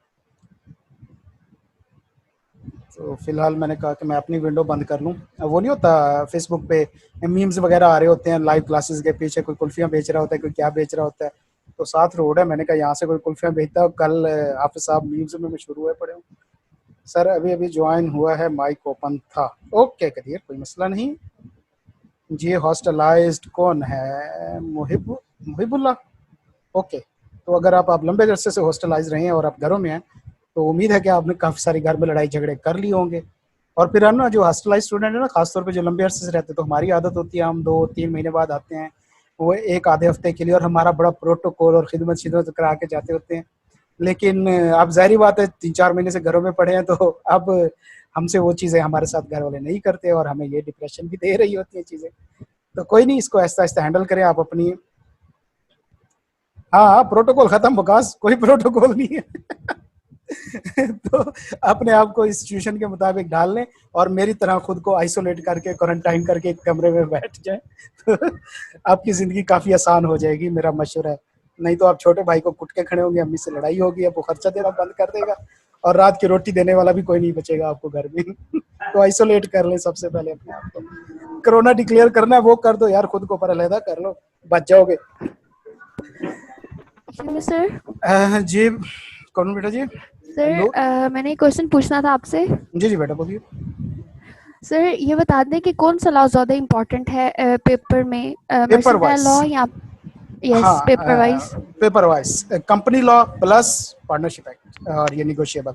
कंपनी लॉ सबसे इंपॉर्टेंट है बेटा, मैंने शुरू में बताया है कि अगर आप इसका वेटेज देखें ना तो ये, अब एक मिनट हम इसको ना प्रैक्टिकल देखते हैं थोड़ा सा, दुआ करो कि मेरा सिस्टम हैंग ना हो क्योंकि बहुत ज्यादा बर्डन चल रहा है इस पे। अगर मैं आपको बात करूं कि चैप्टर जो आई कैप की बुक के अंदर मौजूद है ना, चैप्टर 20, अगर आप चैप्टर 20 आई कैप की बुक में देखेंगे ना तो ये तकरीबन 15 से 20 पेजेस का होगा। जब आप इसके जस्ट नोट्स बनाएंगे ना तो ये 8 से 10 पेजेस हर चैप्टर के मैक्सिमम जाते हैं। तो हमें कंपनी लॉ में अगर मैं इफेक्टिवली बताऊं ना तो हमारे नोट्स 60 टू 75 पेजेस के बनते हैं जो हमने याद करना। तो कंपनी लॉ एक वो पोर्शन है जो आपको पास कराने वाला पोर्शन है। एम लॉ वाला पोर्शन आपको क्या कहते हैं, ग्रेस मार्क्स जरूर दिलाता है, पास करने के लिए जरूरी है। उसकी कई रीजन है, मैं आपको बताता हूँ। कंपनी लॉ के पोर्शन में क्या कहते हैं 90% जो क्वेश्चन होते हैं वो स्ट्रेट होते हैं, at the end straight question होते हैं। सिर्फ एक आध क्वेश्चन होता है 5 से 6 नंबर का जो वो प्रैक्टिकली करता होता है क्वेश्चन, नहीं तो ये सारे स्ट्रेट क्वेश्चन देता है। दूसरे नंबर पे जस्ट 75 पेजेस बनते हैं इसके नोट्स बनाने में। चौथे नंबर में इसमें कोई लंबी चौड़ी एक्सप्लेनेशन या लॉजिक्स इन्वॉल्व ही नहीं है। कंपनी लॉ में प्रोसीजर्स हैं सिंपल डिटेल्ड, वो प्रोसीजर आपने याद करने हैं। और मजे की बात यह है कि हर चैप्टर के अंदर मैं आपको सिंपल यही बताऊं कि हमने जो ये अभी मेमोरेंडम या आर्टिकल या शेयर कैपिटल वाला कर रहे हैं, इसके अंदर सारे स्टेप्स ही सेम है। मतलब 5-5 6-6 स्टैंडर्ड स्टेप्स है कि कोई भी चेंज आती है, कुछ भी होता है, सबसे पहले जनाब जी क्या कहते हैं जनरल मीटिंग कॉल कर लो, उसके बाद क्या कहते हैं आप स्पेशल रेजोल्यूशन पास कराओ, मेमोरेंडम या आर्टिकल अमेंड कराओ, रजिस्ट्रार से अप्रूवल दो, रजिस्ट्रार से अप्रूवल और उसके बाद फाइल कर दो। बेटा माइक ऑफ करें जिसका भी शोर है पीछे, ठीक है? मेरे तरह कोई और भी सड़क के ऊपर ही बैठा है भाई तो वो माइक ऑफ कर दे।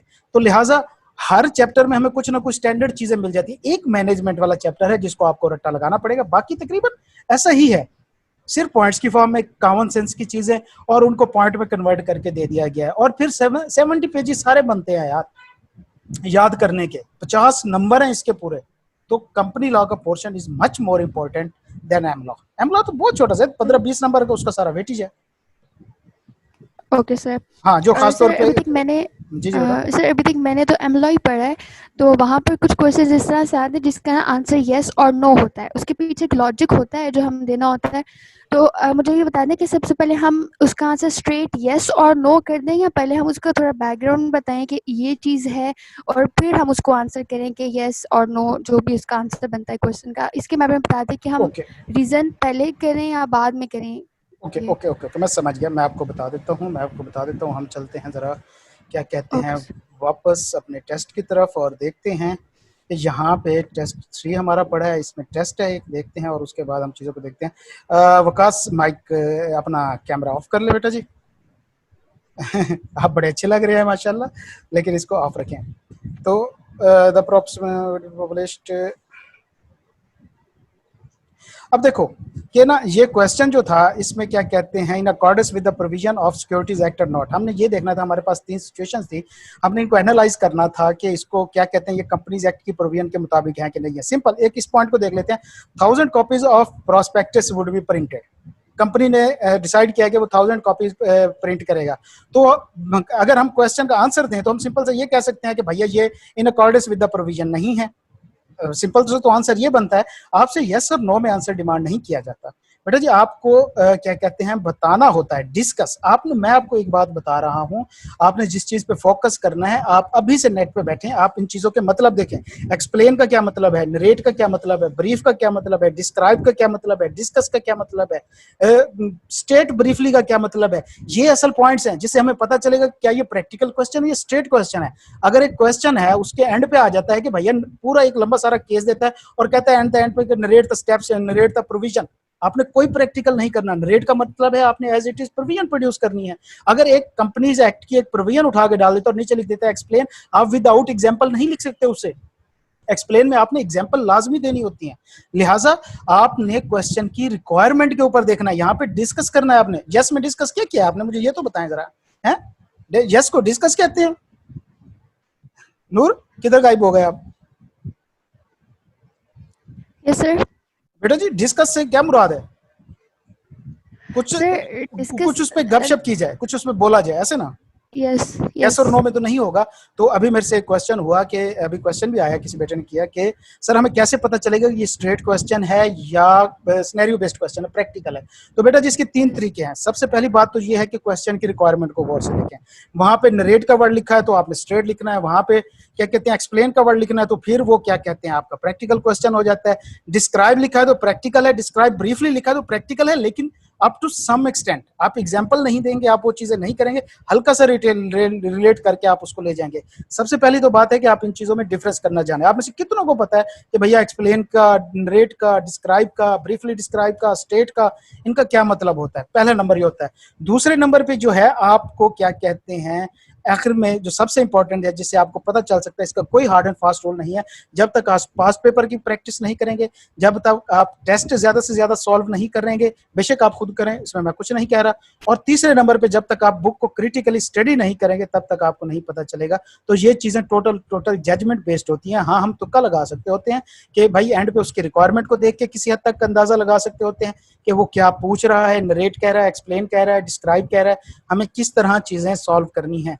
तो ये तरीकाकार होता है। अगर क्वेश्चन में आ गया डिस्कस और यहाँ पे इसका आंसर सिंपल बन रहा है, मैं आपको एग्जांपल दे रहा हूँ कि 1000 copies of prospectus would be printed. हालांकि लॉ में है कि भाई सफिशिएंट कॉपीज होनी चाहिए, 1000 कॉपीज नॉट सफिशिएंट, सर्कमस्टांसेस पे डिफरेंट करता है। तो लिहाजा 1000 कॉपीज नहीं होगी, सफिशिएंट कॉपीज होनी चाहिए। तो ये as per provision of companies act, तो इसका सिंपल आना चाहिए कि ये क्या कहते हैं प्लान जो है उसके अकॉर्डिंग में नहीं है। नहीं, हमने डिस्कस करना है कि एज पर कंपनीज एक्ट जो है वो सफिशिएंट कॉपीज रिक्वायर्ड होती हैं। लिहाजा क्या कहते हैं टॉप इंजीनियरिंग को देखना चाहिए कि उसको कितनी कॉपी सफिशिएंट होंगी, कहाँ पे, क्योंकि उसने प्रोवाइड करनी है, उसका लेंथ देखे, वेटेज देखे, और फिर उसके बाद हर जगह पे जो हमने देखा कि 7-8 जगह पे उनकी कॉपीज मौजूद होती हैं, वहां पे चीजों को वहां पे रखना है तो कितनी सफिशिएंट होंगी उसकी जजमेंट है। तो लिहाजा तब हम एक पूरा डिस्कस करके एक आंसर देंगे। तो बगैर डिस्कस किए तो यस और नो में आंसर हो ही नहीं सकता। तो ये छोटे छोटे पॉइंट है हम जो मिस कर रहे होते हैं। क्लियर हो गया आपका note? Okay sir, thank you. Okay, ठीक है। अभी थोड़ा सा आगे चलते हैं। क्वेश्चन मैं कह रहा हूँ पास कर लें, हम इंशाल्लाह एंड पे करेंगे। सर काफी इजी पोर्शन डिलीट हो गए हैं, ऐसे ऑडिट सेक्शन को हम भी बेवजह डिफिकल्टी आएगी, ये ऐसे होगा क्या मतलब? सर काफी इजी पोर्शन डिलीट हो गया है, जैसे ऑडिट सेक्शन इजी था बेटा जी। मुझे लगता है कि अगर आई कैप क्वेश्चन पूछता था तो 80% चांस हो सकता था कि जो प्रैक्टिकल बेस्ड जो घुमाने वाला क्वेश्चन है वो ऑडिट सेक्शन से ही वो पूछता होता था। तो हमें अभी से वजह डिफिकल्टी आएगी या इजी होगा? बेटा जी इजी हो गया है, बहुत कुछ निकाल दिया है, आपकी तो लाइफ आसान हो गई है, लाइफ आपकी झिंगा लाला हो गई है। आपका तो काफी सारा पोर्शन डिलीट हो गया है। आप वो वीडियो देखिएगा और लाजमी देखिएगा और अपनी बुक में से उसको निकाल लें, आपका बहुत सारा बर्डन आसान हो गया। काफी मुश्किल टॉपिक था वो। ओके, मूव करते हैं आगे, अपने डिस्कशन को थोड़ा सा वाइंड अप करते हैं और फिर इसके बाद इंशाल्लाह बैठ के गप लगाएंगे। एक तो लॉकडाउन है, ऊपर से छुट्टी है, तीसरे नंबर पे हम दुनिया के वेले 3 इंसान है, तो हमारे पास टाइम ही टाइम है। तो लिहाजा ओके, अब यहाँ पे था एमसीक्यूज, मैंने आपको बताया कि आपने कहाँ से करना है। ठीक हो गया कि आपने मेरी क्या कहते हैं सजेस्टेड अप्रोच ये है कि आप ओल्ड तरीके से स्टडी करें। आप बुक को इस तरीके से पढ़ें कि उसके अंदर से क्रिटिकल पॉइंट आप निकालें कि जो आपने आंसर में लाजमी प्रोड्यूस करने। एक प्रोविजन के कौन कौन से क्रिटिकल पॉइंट है जिसके ऊपर प्रोविजन बेस कर रही है, अगर आप ये निकाल लेते हैं बुक में से तो आप समझें कि आपका लॉ पास हो चुका है। ठीक है, अगर उस तरीके से आप बुक प्रिपेयर कर सकते हैं तो एमसीक्यूज उसके साथ साथ हो जाएंगे। चलो मैं आपको एक एग्जांपल भी दिखाता हूं जो मैंने अभी टेस्ट में दिया है। टेस्ट 2 देखते हैं, इसमें एमसीक्यूज देखते हैं। वो कहता है requirement of 21 days notice in case of passing special resolution can be waived off if. मैंने अभी आपको बता दिया लेकिन आप देखिएगा, majority of the member present in person और proxy entitled to vote give their consent. 75% majority of member entitled to vote present in person proxy give their consent. All the member entitled to vote present in meeting give their consent, none of the. मेरे ख्याल में तीनों को देखा जाए तो ऐसा लगेगा कि आप चीन में घुस गए हैं भैया जी, सारे एक जैसे नल्ले धल्ले फिर रहे हैं यहाँ पे। मतलब ये भी आपने पढ़ा होगा किसी न किसी प्रोविजन में, ये भी आपने उसी ही प्रोविजन में पढ़ा है जिसमें ये पॉइंट मौजूद है। तो जब तक आप क्रिटिकली नहीं पढ़ेंगे बुक को इस तरीके से कि आप हर पॉइंट को आइडेंटिफाई कर पाए कि आपने कौन सा पॉइंट लाजमी प्रोड्यूस करना है जिसके ऊपर प्रोविजन बेस करेगी, तब तक आप एमसीक्यू सॉल्व ही नहीं कर सकते। ठीक हो गया? अच्छा, मजे की बात, अब यहाँ पे ये वो वाला क्वेश्चन था, खासतौर पे ये तीसरा नंबर था, इसके अंदर तकरीबन 80% स्टूडेंट ने गलत किया। ठीक है, variation in right of share holder can be made only by an alteration through special resolution इन।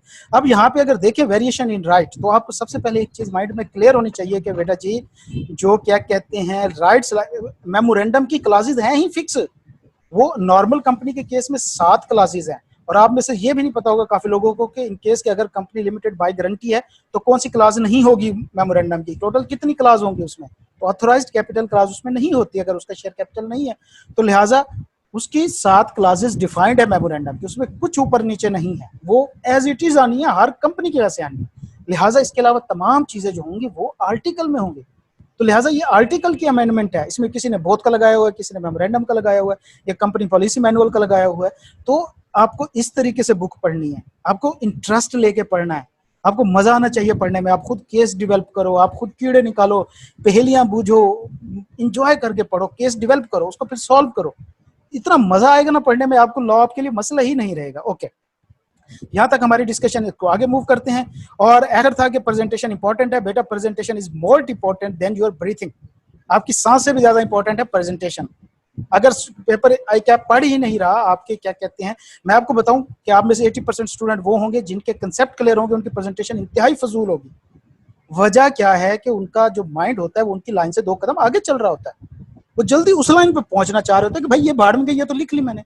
वो डॉक्टर बने हुए होते हैं, ठीक है। ऐसा नहीं करना, अभी आपके पास प्रैक्टिस टाइम है, इसमें प्रैक्टिस करो बेटा, जितना कर सकते हो करो प्रेजेंटेशन की। आपका पेपर अगर एग्जामिनर से पढ़ा नहीं जाना, उसके सर में दर्द है, आप उसके मामे के पुत्र तो लगते नहीं कि वो आपको बैठ के क्या कहते हैं एक एक चीज पे गौर करके आपको देगा या आपके पुट्ठे सीधे स्पेलिंग के मतलब निकालता रहेगा। अच्छा, और एक मजे की बात बताऊं, हम पता करते क्या है, जो आंसर हमें ना आ रहा हो ना, तो हम ऐसा कंफ्यूज करके लैंग्वेज में लिखते हैं कि एग्जामिनर खुद कंफ्यूज हो जाए। मतलब हम सोच रहे थे उसे समझ ही नहीं आएगी, वो नंबर दे देगा।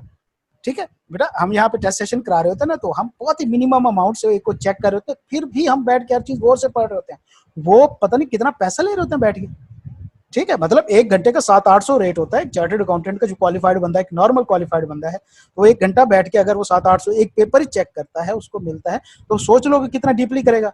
और मजे की बात है कि चार्टर्ड अकाउंटेंट घर से तो वैसे ही विले होते हैं, घर में लोग बंद ही, वो तो बैठे ही वहीं पे रहते हैं हर वक्त, तो उनको कोई जल्दी भी नहीं होती कि बीवी बच्चे उनके पीछे चीख रहे हैं। तो लिहाजा हम विले लोगों के लिए बहुत टाइम होता है, आपकी प्रेजेंटेशन आपकी सांस लेने से भी ज्यादा इंपॉर्टेंट है।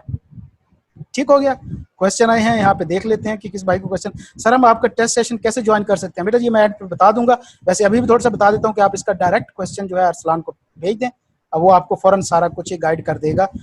आगे चलते हैं, ये बात की बातें हैं, मैं कोई प्रमोशन वगैरह की तरफ नहीं जा रहा, ये बात की बातें हैं, ठीक है ना। इंशाल्लाह हम इसको एंड पे क्लियर कर लेंगे। ओके, तो ये हमारे सारे पॉइंट क्लियर हो गए, आगे मूव करते हैं, थोड़ा सा जनरल डिस्कशन करते हैं। सबसे पहले बात तो यह है कि वर्क बर्डन कैसे हैंडल करें, और स्टडी घर में अगर कर रहे हैं हम, तो हमारे लिए क्या कुछ जरूरी होना चाहिए।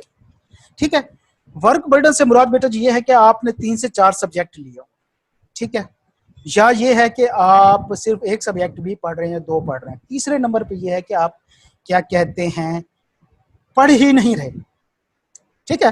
तो एक्सट्रीम सिचुएशन तो है पढ़ ही नहीं रहे, तो सबसे पहली सजेशन है कि पढ़ना शुरू कर दो, ठीक है। पहला काम आप इंपॉर्टेंट ये करो कि बेटा पढ़ना शुरू कर दो, पढ़े बगैर आप कोई वर्क बर्डन हैंडल नहीं कर सकते।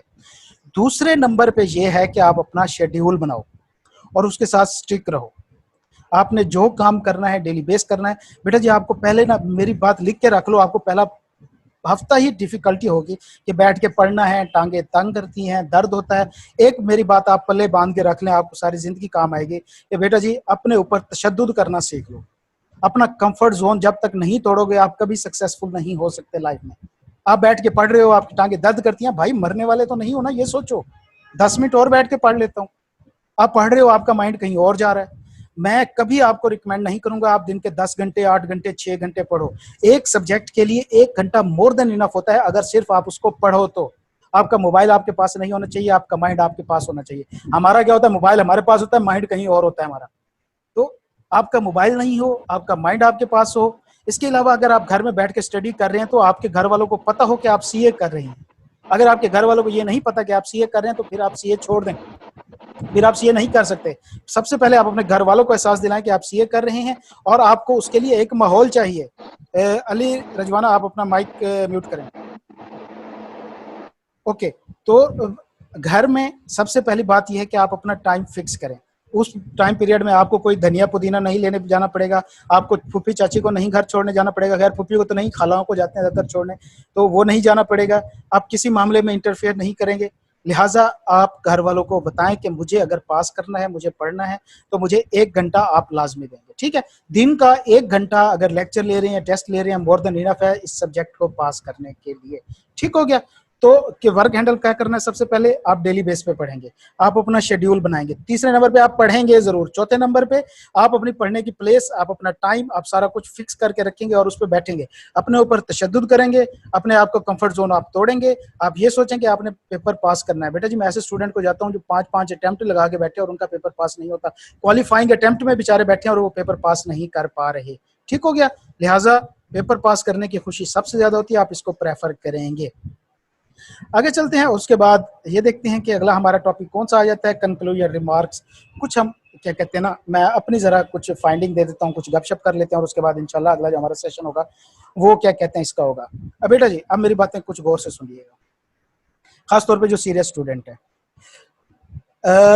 एक चीज है, मैंने ना कभी लाइफ में कहीं पे ये नहीं पढ़ा कि इंसान को जो तकदीर वाली चीज है ये होता है या किस्मत होती है ये होती है। हाँ ये सारी बातें मौजूद हैं, होती हैं, हमारी उसमें भी होती हैं, हमारे क्या कहते हैं ट्रेडिशन में भी चली आ रही हैं, हम इनको बड़े बड़े लोगों के साथ एसोसिएट भी करते हैं।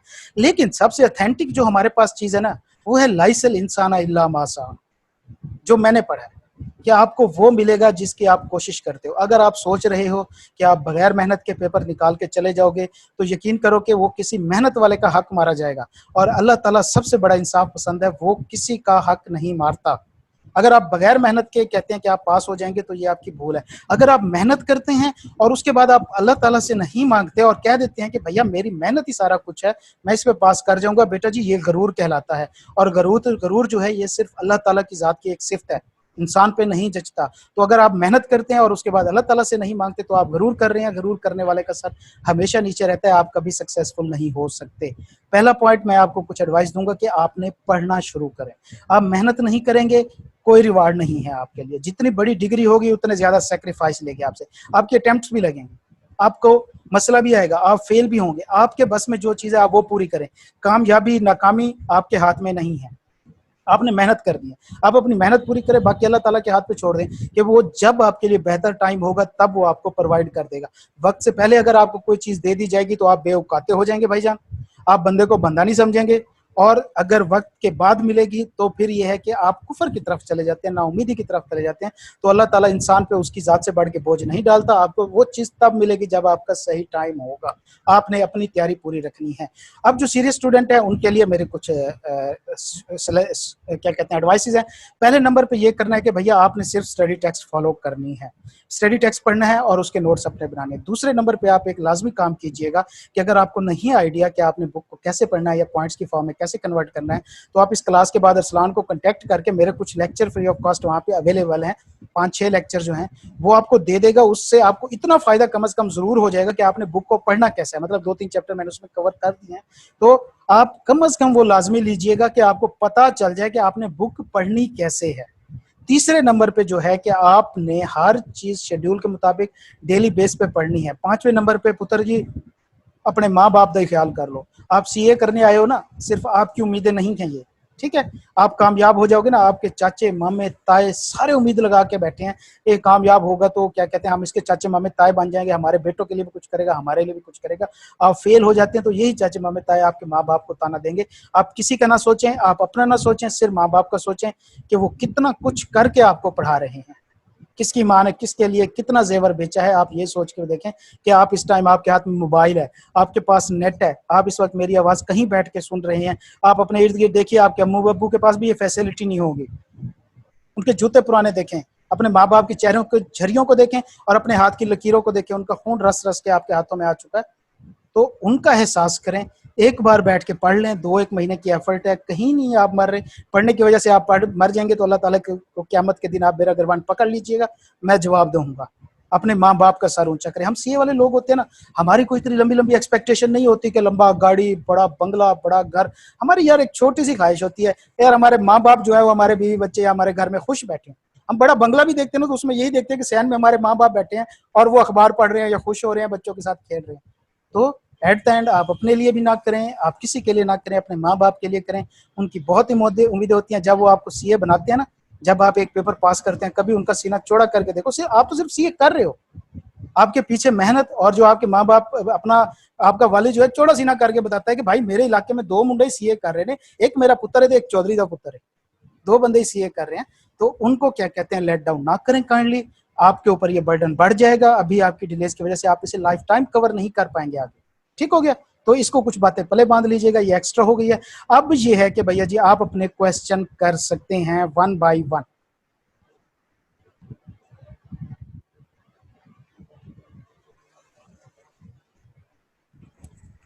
Excuse me sir. जी जी, कौन आ गया सर ये? अपना सर मैं नूर। हाँ नूर फातिमा जी बताइए बेटा।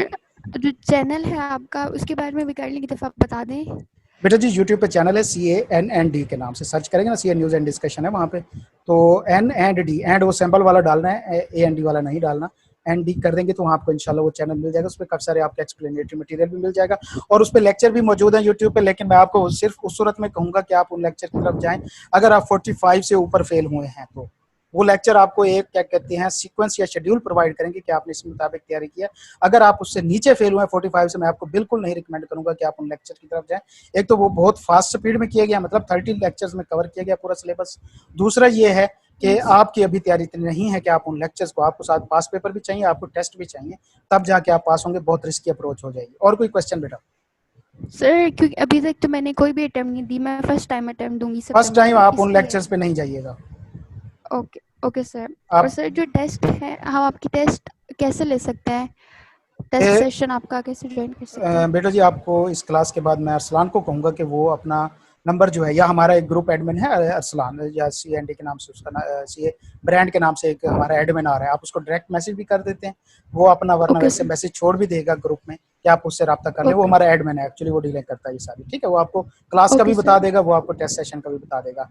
और किसने हाथ खड़ा किया है? भैया जी फातिमा आप क्वेश्चन करें पहले।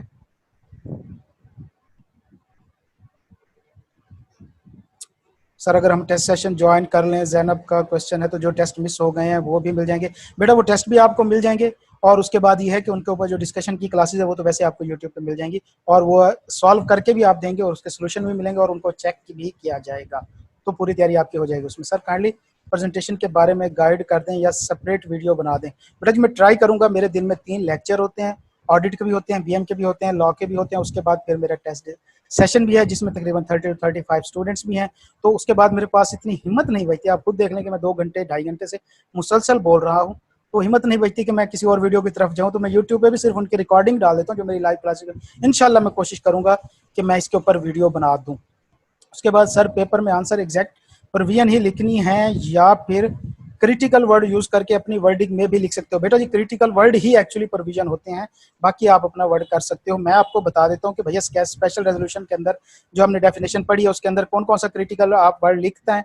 उसके अलावा आप कुछ भी लिखना चाहें तो लिख सकते हैं। मैं आपको वर्ड बता देता हूँ कि ये वर्ड लाजमी आने चाहिए उसमें।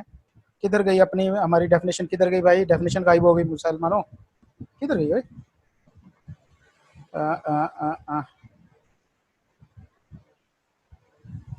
ओए मेरी डेफिनेशन गुम हो गई।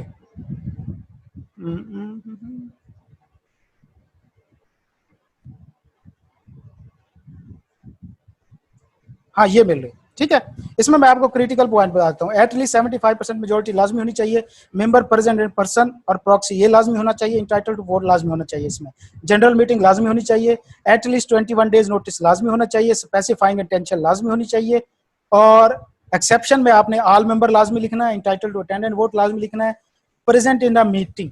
ठीक हो गया? ये जो पॉइंट है अगर ये आप प्रोड्यूस कर देते हैं तो वैसे ही आपकी प्रोविजन बन जाती है।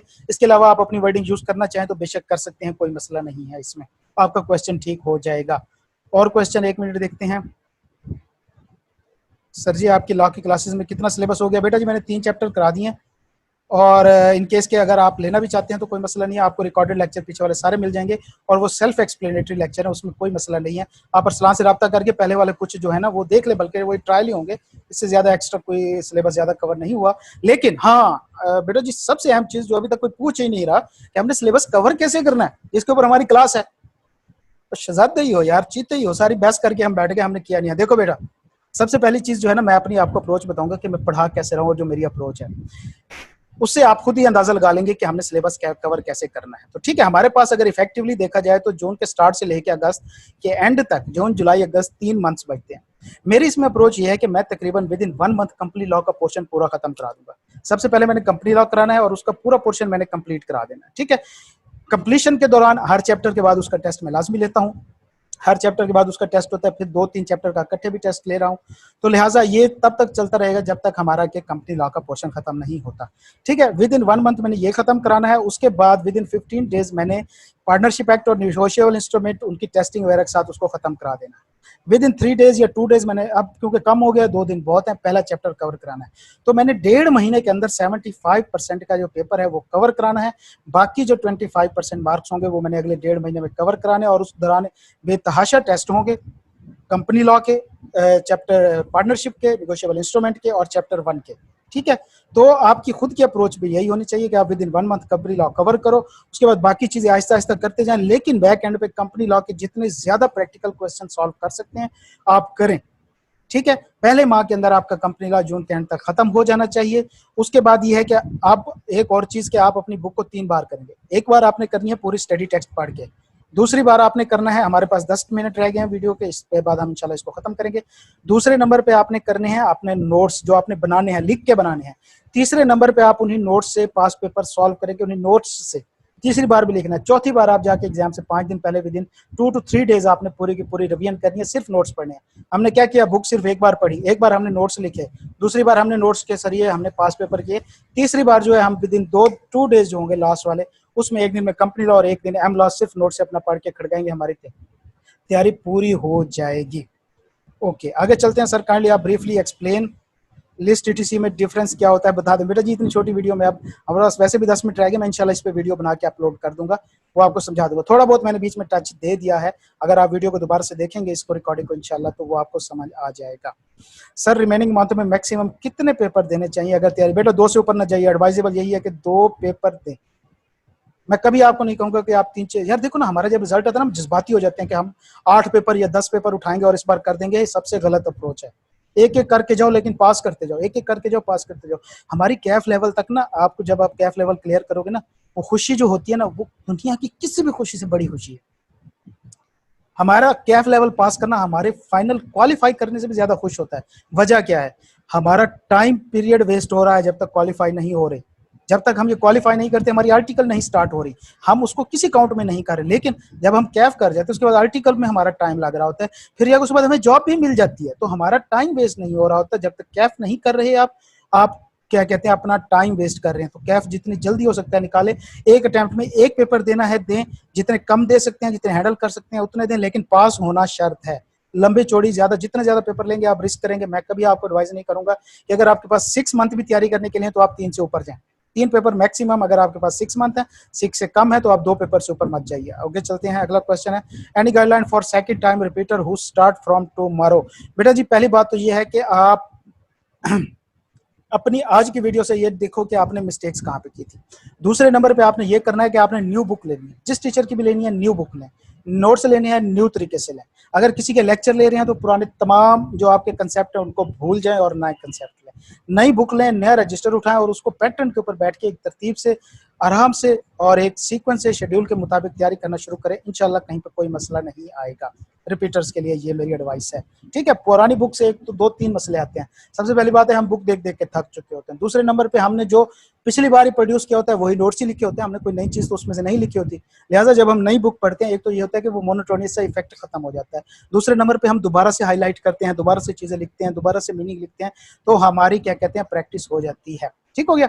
आगे चलते हैं। सर ये रिकॉर्ड लेक्चर मिल जाएगा क्या? जी बिल्कुल, इंशाल्लाह यूट्यूब पे भी अपलोड हो जाएगा। वैसे भी आपको चाहिए तो आप अरसलान से कर सकते हैं। आमिना मलिक क्या कह रही हैं? Yes sir I was thinking. क्या थिंकिंग आप बेटा जी? आप मुझे ऑडियो में बता सकते हैं। ओके आगे चलते हैं। अच्छा आप उसका थिंक कर रहे थे कि हमने क्या कहते हैं सिलेबस कवर करने की स्ट्रेटजी नहीं की, समझ आ गई मुझे। सर लास्ट मंथ में टेस्ट सेशन प्लान कर लें क्योंकि उस टाइम पे हमारी मोस्टली रिवीजन हो जाएगी। बेटा जी इंशाल्लाह हम 5 से 7 टेस्ट जो होंगे या कम से कम 10 टेस्ट जो होंगे हफ्ते में 2-2 करके लास्ट में एक सेशन रखेंगे। सही सेशन प्लान। ओके तो मैं कह रहा हूँ कि हम इंशाल्लाह लास्ट में सेशन रखेंगे, लेकिन आप उन सेशन के लिए तब अपने आप को तैयार रखें कि अगर आपने 45 से ऊपर फेल हुए हैं, ठीक है। नहीं तो ये एडवाइजेबल अप्रोच नहीं है कि आप लास्ट मंथ के ऊपर अपनी तैयारी को टेस्ट करने के लिए बैठ जाएं। तब तो सिर्फ आप टेस्ट करेंगे, तैयार कब करेंगे बेटा जी? अगर लास्ट मंथ में भी हम 2-2 रखते हैं तो हमें हफ्ते में 2 टेस्ट करने पड़ने हैं। तो आप कहाँ पे उनको तैयार करते रहेंगे। ओके, ऊपर चलते हैं। सर फर्स्ट टाइम लॉ पढ़ना है तो जो चैप्टर्स हो गए हैं वो कवर हो जाएंगे? बिल्कुल हो जाएंगे इंशाल्लाह, कोई मसला ही नहीं है उसमें। अच्छा, yes sir, last month because remaining सब भी हैं। आमिना कुछ कह रही थी, आप मुझे बता दें, क्लियर कर दें, मेरे ख्याल में समझ नहीं आई। अच्छा सर, जिनके एएफसी के 2 पेपर रहते हैं उन बच्चों को आप कितने पेपर सितंबर में देने के लिए कह रहे हैं? बेटा जी, एएफसी वालों के साथ मेरी पहले तो तकरीबन दिली हमदर्दी है जो उनके साथ हो रही अल्लाह माफ करे, बस क्या कहूँ मैं, क्योंकि ये रिकॉर्ड लाइव है, क्लासेस जानी है, ऑनलाइन जानी है, तो मैं इसमें कुछ नहीं कहूँगा। फिर भी अल्लाह ताला आपके हक में बेहतरी करे, जितना बेहतर हो सकता है उतना करे। एक पेपर से ज्यादा ना उठाइए, क्योंकि आपको नहीं पता कि आपके साथ क्या होने वाला है। ठीक हो गया? तो इंशाल्लाह अल्लाह ताला ICAP को भी हिदायत दे के जल्दी जल्दी कुछ स्टूडेंट का भी सोचे। उसके बाद आगे चलते हैं। पास पेपर किस ईयर से स्टार्ट करें? बेटा जी 1992 से मिल सकते हैं तो बेहतर है करें, लेकिन एक बात आपने ध्यान रखनी है, जितना ज्यादा पुराना जाएंगे आपको ये भी देखना पड़ेगा कि सिलेबस में चेंज कितनी आई है।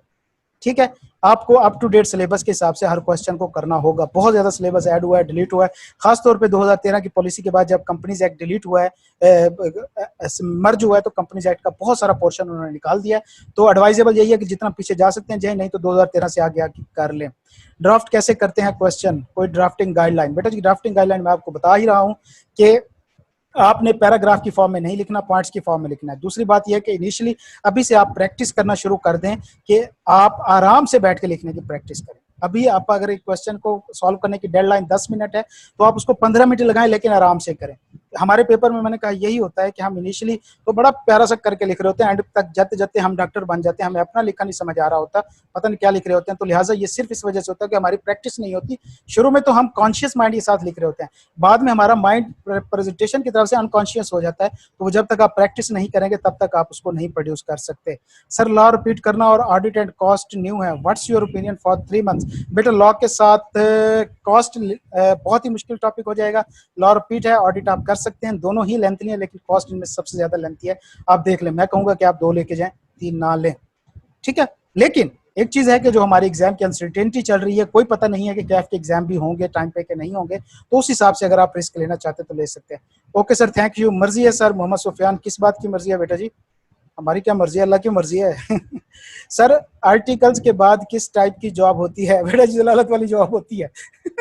जब तक आप क्वालिफाई नहीं करेंगे तो ऐसे ही होता है। बेटा जॉब हो जाती है, आपको अकाउंट्स ऑफिसर वगैरह के तौर पे भी हायर करता है, इंटरनल ऑडिट ऑफिसर के तौर पे भी हायर करते हैं। इसमें 2-3 चीजें मैटर कर रही होती हैं।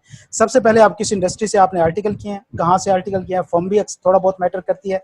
ये यूट्यूब पे आपको सारी चीजें मिल जाएंगी इंशाल्लाह, वहाँ पे आप देखेंगे तो आपको सब कुछ आ जाएगा। सिनेरियो बेस्ड क्वेश्चन के लिए MC खुचल की बुक सबसे बेस्ट है, लेकिन इन सबसे बेस्ट जो बुक है वो ICAP के पास पेपर है, उससे ऊपर कोई चीज नहीं है, क्योंकि उन्हीं पास पेपर को ICAP रिपीट करता रहता है। लॉ के साथ BFM कैसा है? बेस्ट कॉम्बिनेशन है बेटा जी। भाई पहले कैफ तो करने दो। करो ना करो बेटा जी, करें, कोई मसला नहीं है। ओके, तो सारों के क्वेश्चन हैंडल हो गए। अगर आप किसी और का क्वेश्चन रहता है तो वो भी कह सकता है, बता सकता है।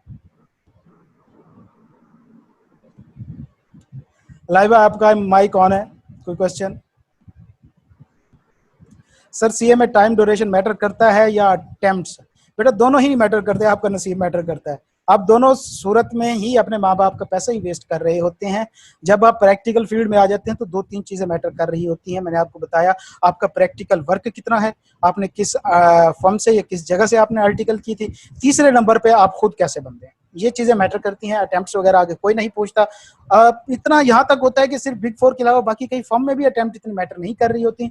हम जब स्टूडेंट्स का खासतौर पे, क्योंकि मैं अपनी फर्म का भी सुपरवाइजर हूँ तो वहाँ रहा भी हूँ, अभी भी मैं चल रहा हूँ, तो हम जब स्टूडेंट को रख रहे होते हैं तो हम कभी ये नहीं देख रहे हो कि उसकी अटेम्प्ट्स कितनी है, ये हुआ, हम ये देख रहे होते हैं कि स्टूडेंट फ्लेक्सिबल कितना है और हमारे इन्वायरमेंट में कितना फ्लेक्सिबली एडजस्ट हो सकता है। तो लिहाजा आप पे खुद पे सबसे ज्यादा इंपॉर्टेंट होता है। दूसरे नंबर पे, क्योंकि हमारी जो क्या कहते हैं जॉब होती हैं वो 95% बल्कि 98% जो है प्रैक्टिकल सेक्टर में होती है, तो वहाँ पे सिर्फ आपका काम ही मैटर करता है, बाकी किसी का चाचा मामा होना या ताया होना आपका बिल्कुल भी मैटर नहीं करता।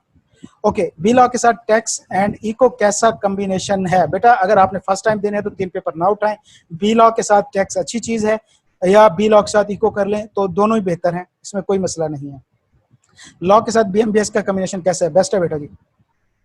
अच्छी चीज है, और क्योंकि मेरे पास जितने भी स्टूडेंट हैं वो तकरीबन उसमें से सारे ही बी लॉ और BMBS तकरीबन इकट्ठे ही दे रहे हैं।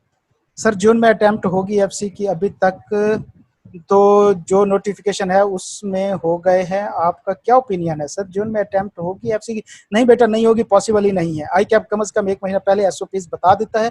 तो स्टूडेंट देखें, इसमें मैं आपको बताऊं कि क्या क्या इश्यूज हो सकते हैं। अगर आई कैप कहता है कि उसने पेपर देने हैं, एक स्टूडेंट जो है वो घर पे बैठा है, उसने सेंटर लाहौर का फिक्स कर दिया, आई कैप 15 दिन पहले 20 दिन पहले नोटिफिकेशन देना है, तो वो अपना सेंटर कैसे चेंज करेगा, ट्रांसपोर्ट कैसे मैनेज करेगा, हॉस्टल बंद है। तो एसओपीज अगर वो महीना पहले दे देता है, आजकल में आ जाते हैं, तो फिर आप सोच सकते हैं। नहीं तो मुझे नहीं लगता कि ये पॉसिबल है, एग्जाम डिले ही होंगे।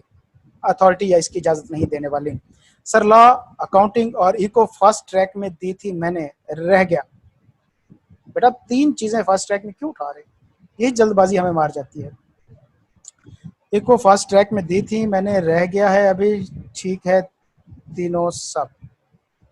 बेटा देख लो, कोशिश कर लो कि लॉ, अकाउंटिंग और इकिंग कुछ अगर इसमें से ड्रॉप कर सकते तो बेटर है। सिर्फ थी फास्ट ट्रैक में? नहीं सर, इको सिर्फ थी फास्ट ट्रैक में। अच्छा, इको फास्ट ट्रैक में थी। बेटा जी मैंने आपको पहले कहा है कि आप अपने जब तक रूटीन या प्रॉपर टाइमिंग की मैनेजमेंट नहीं करेंगे, आप क्वेश्चन सॉल्व नहीं कर सकते, पेपर नहीं कर सकते। तो एट द एंड ये है कि अब हमारी इंशाल्लाह ये मीटिंग खत्म होने वाली है, लेस देन 1 मिनट रह गया है। तो आप अपना फीडबैक डायरेक्टली मुझे मैसेज के थ्रू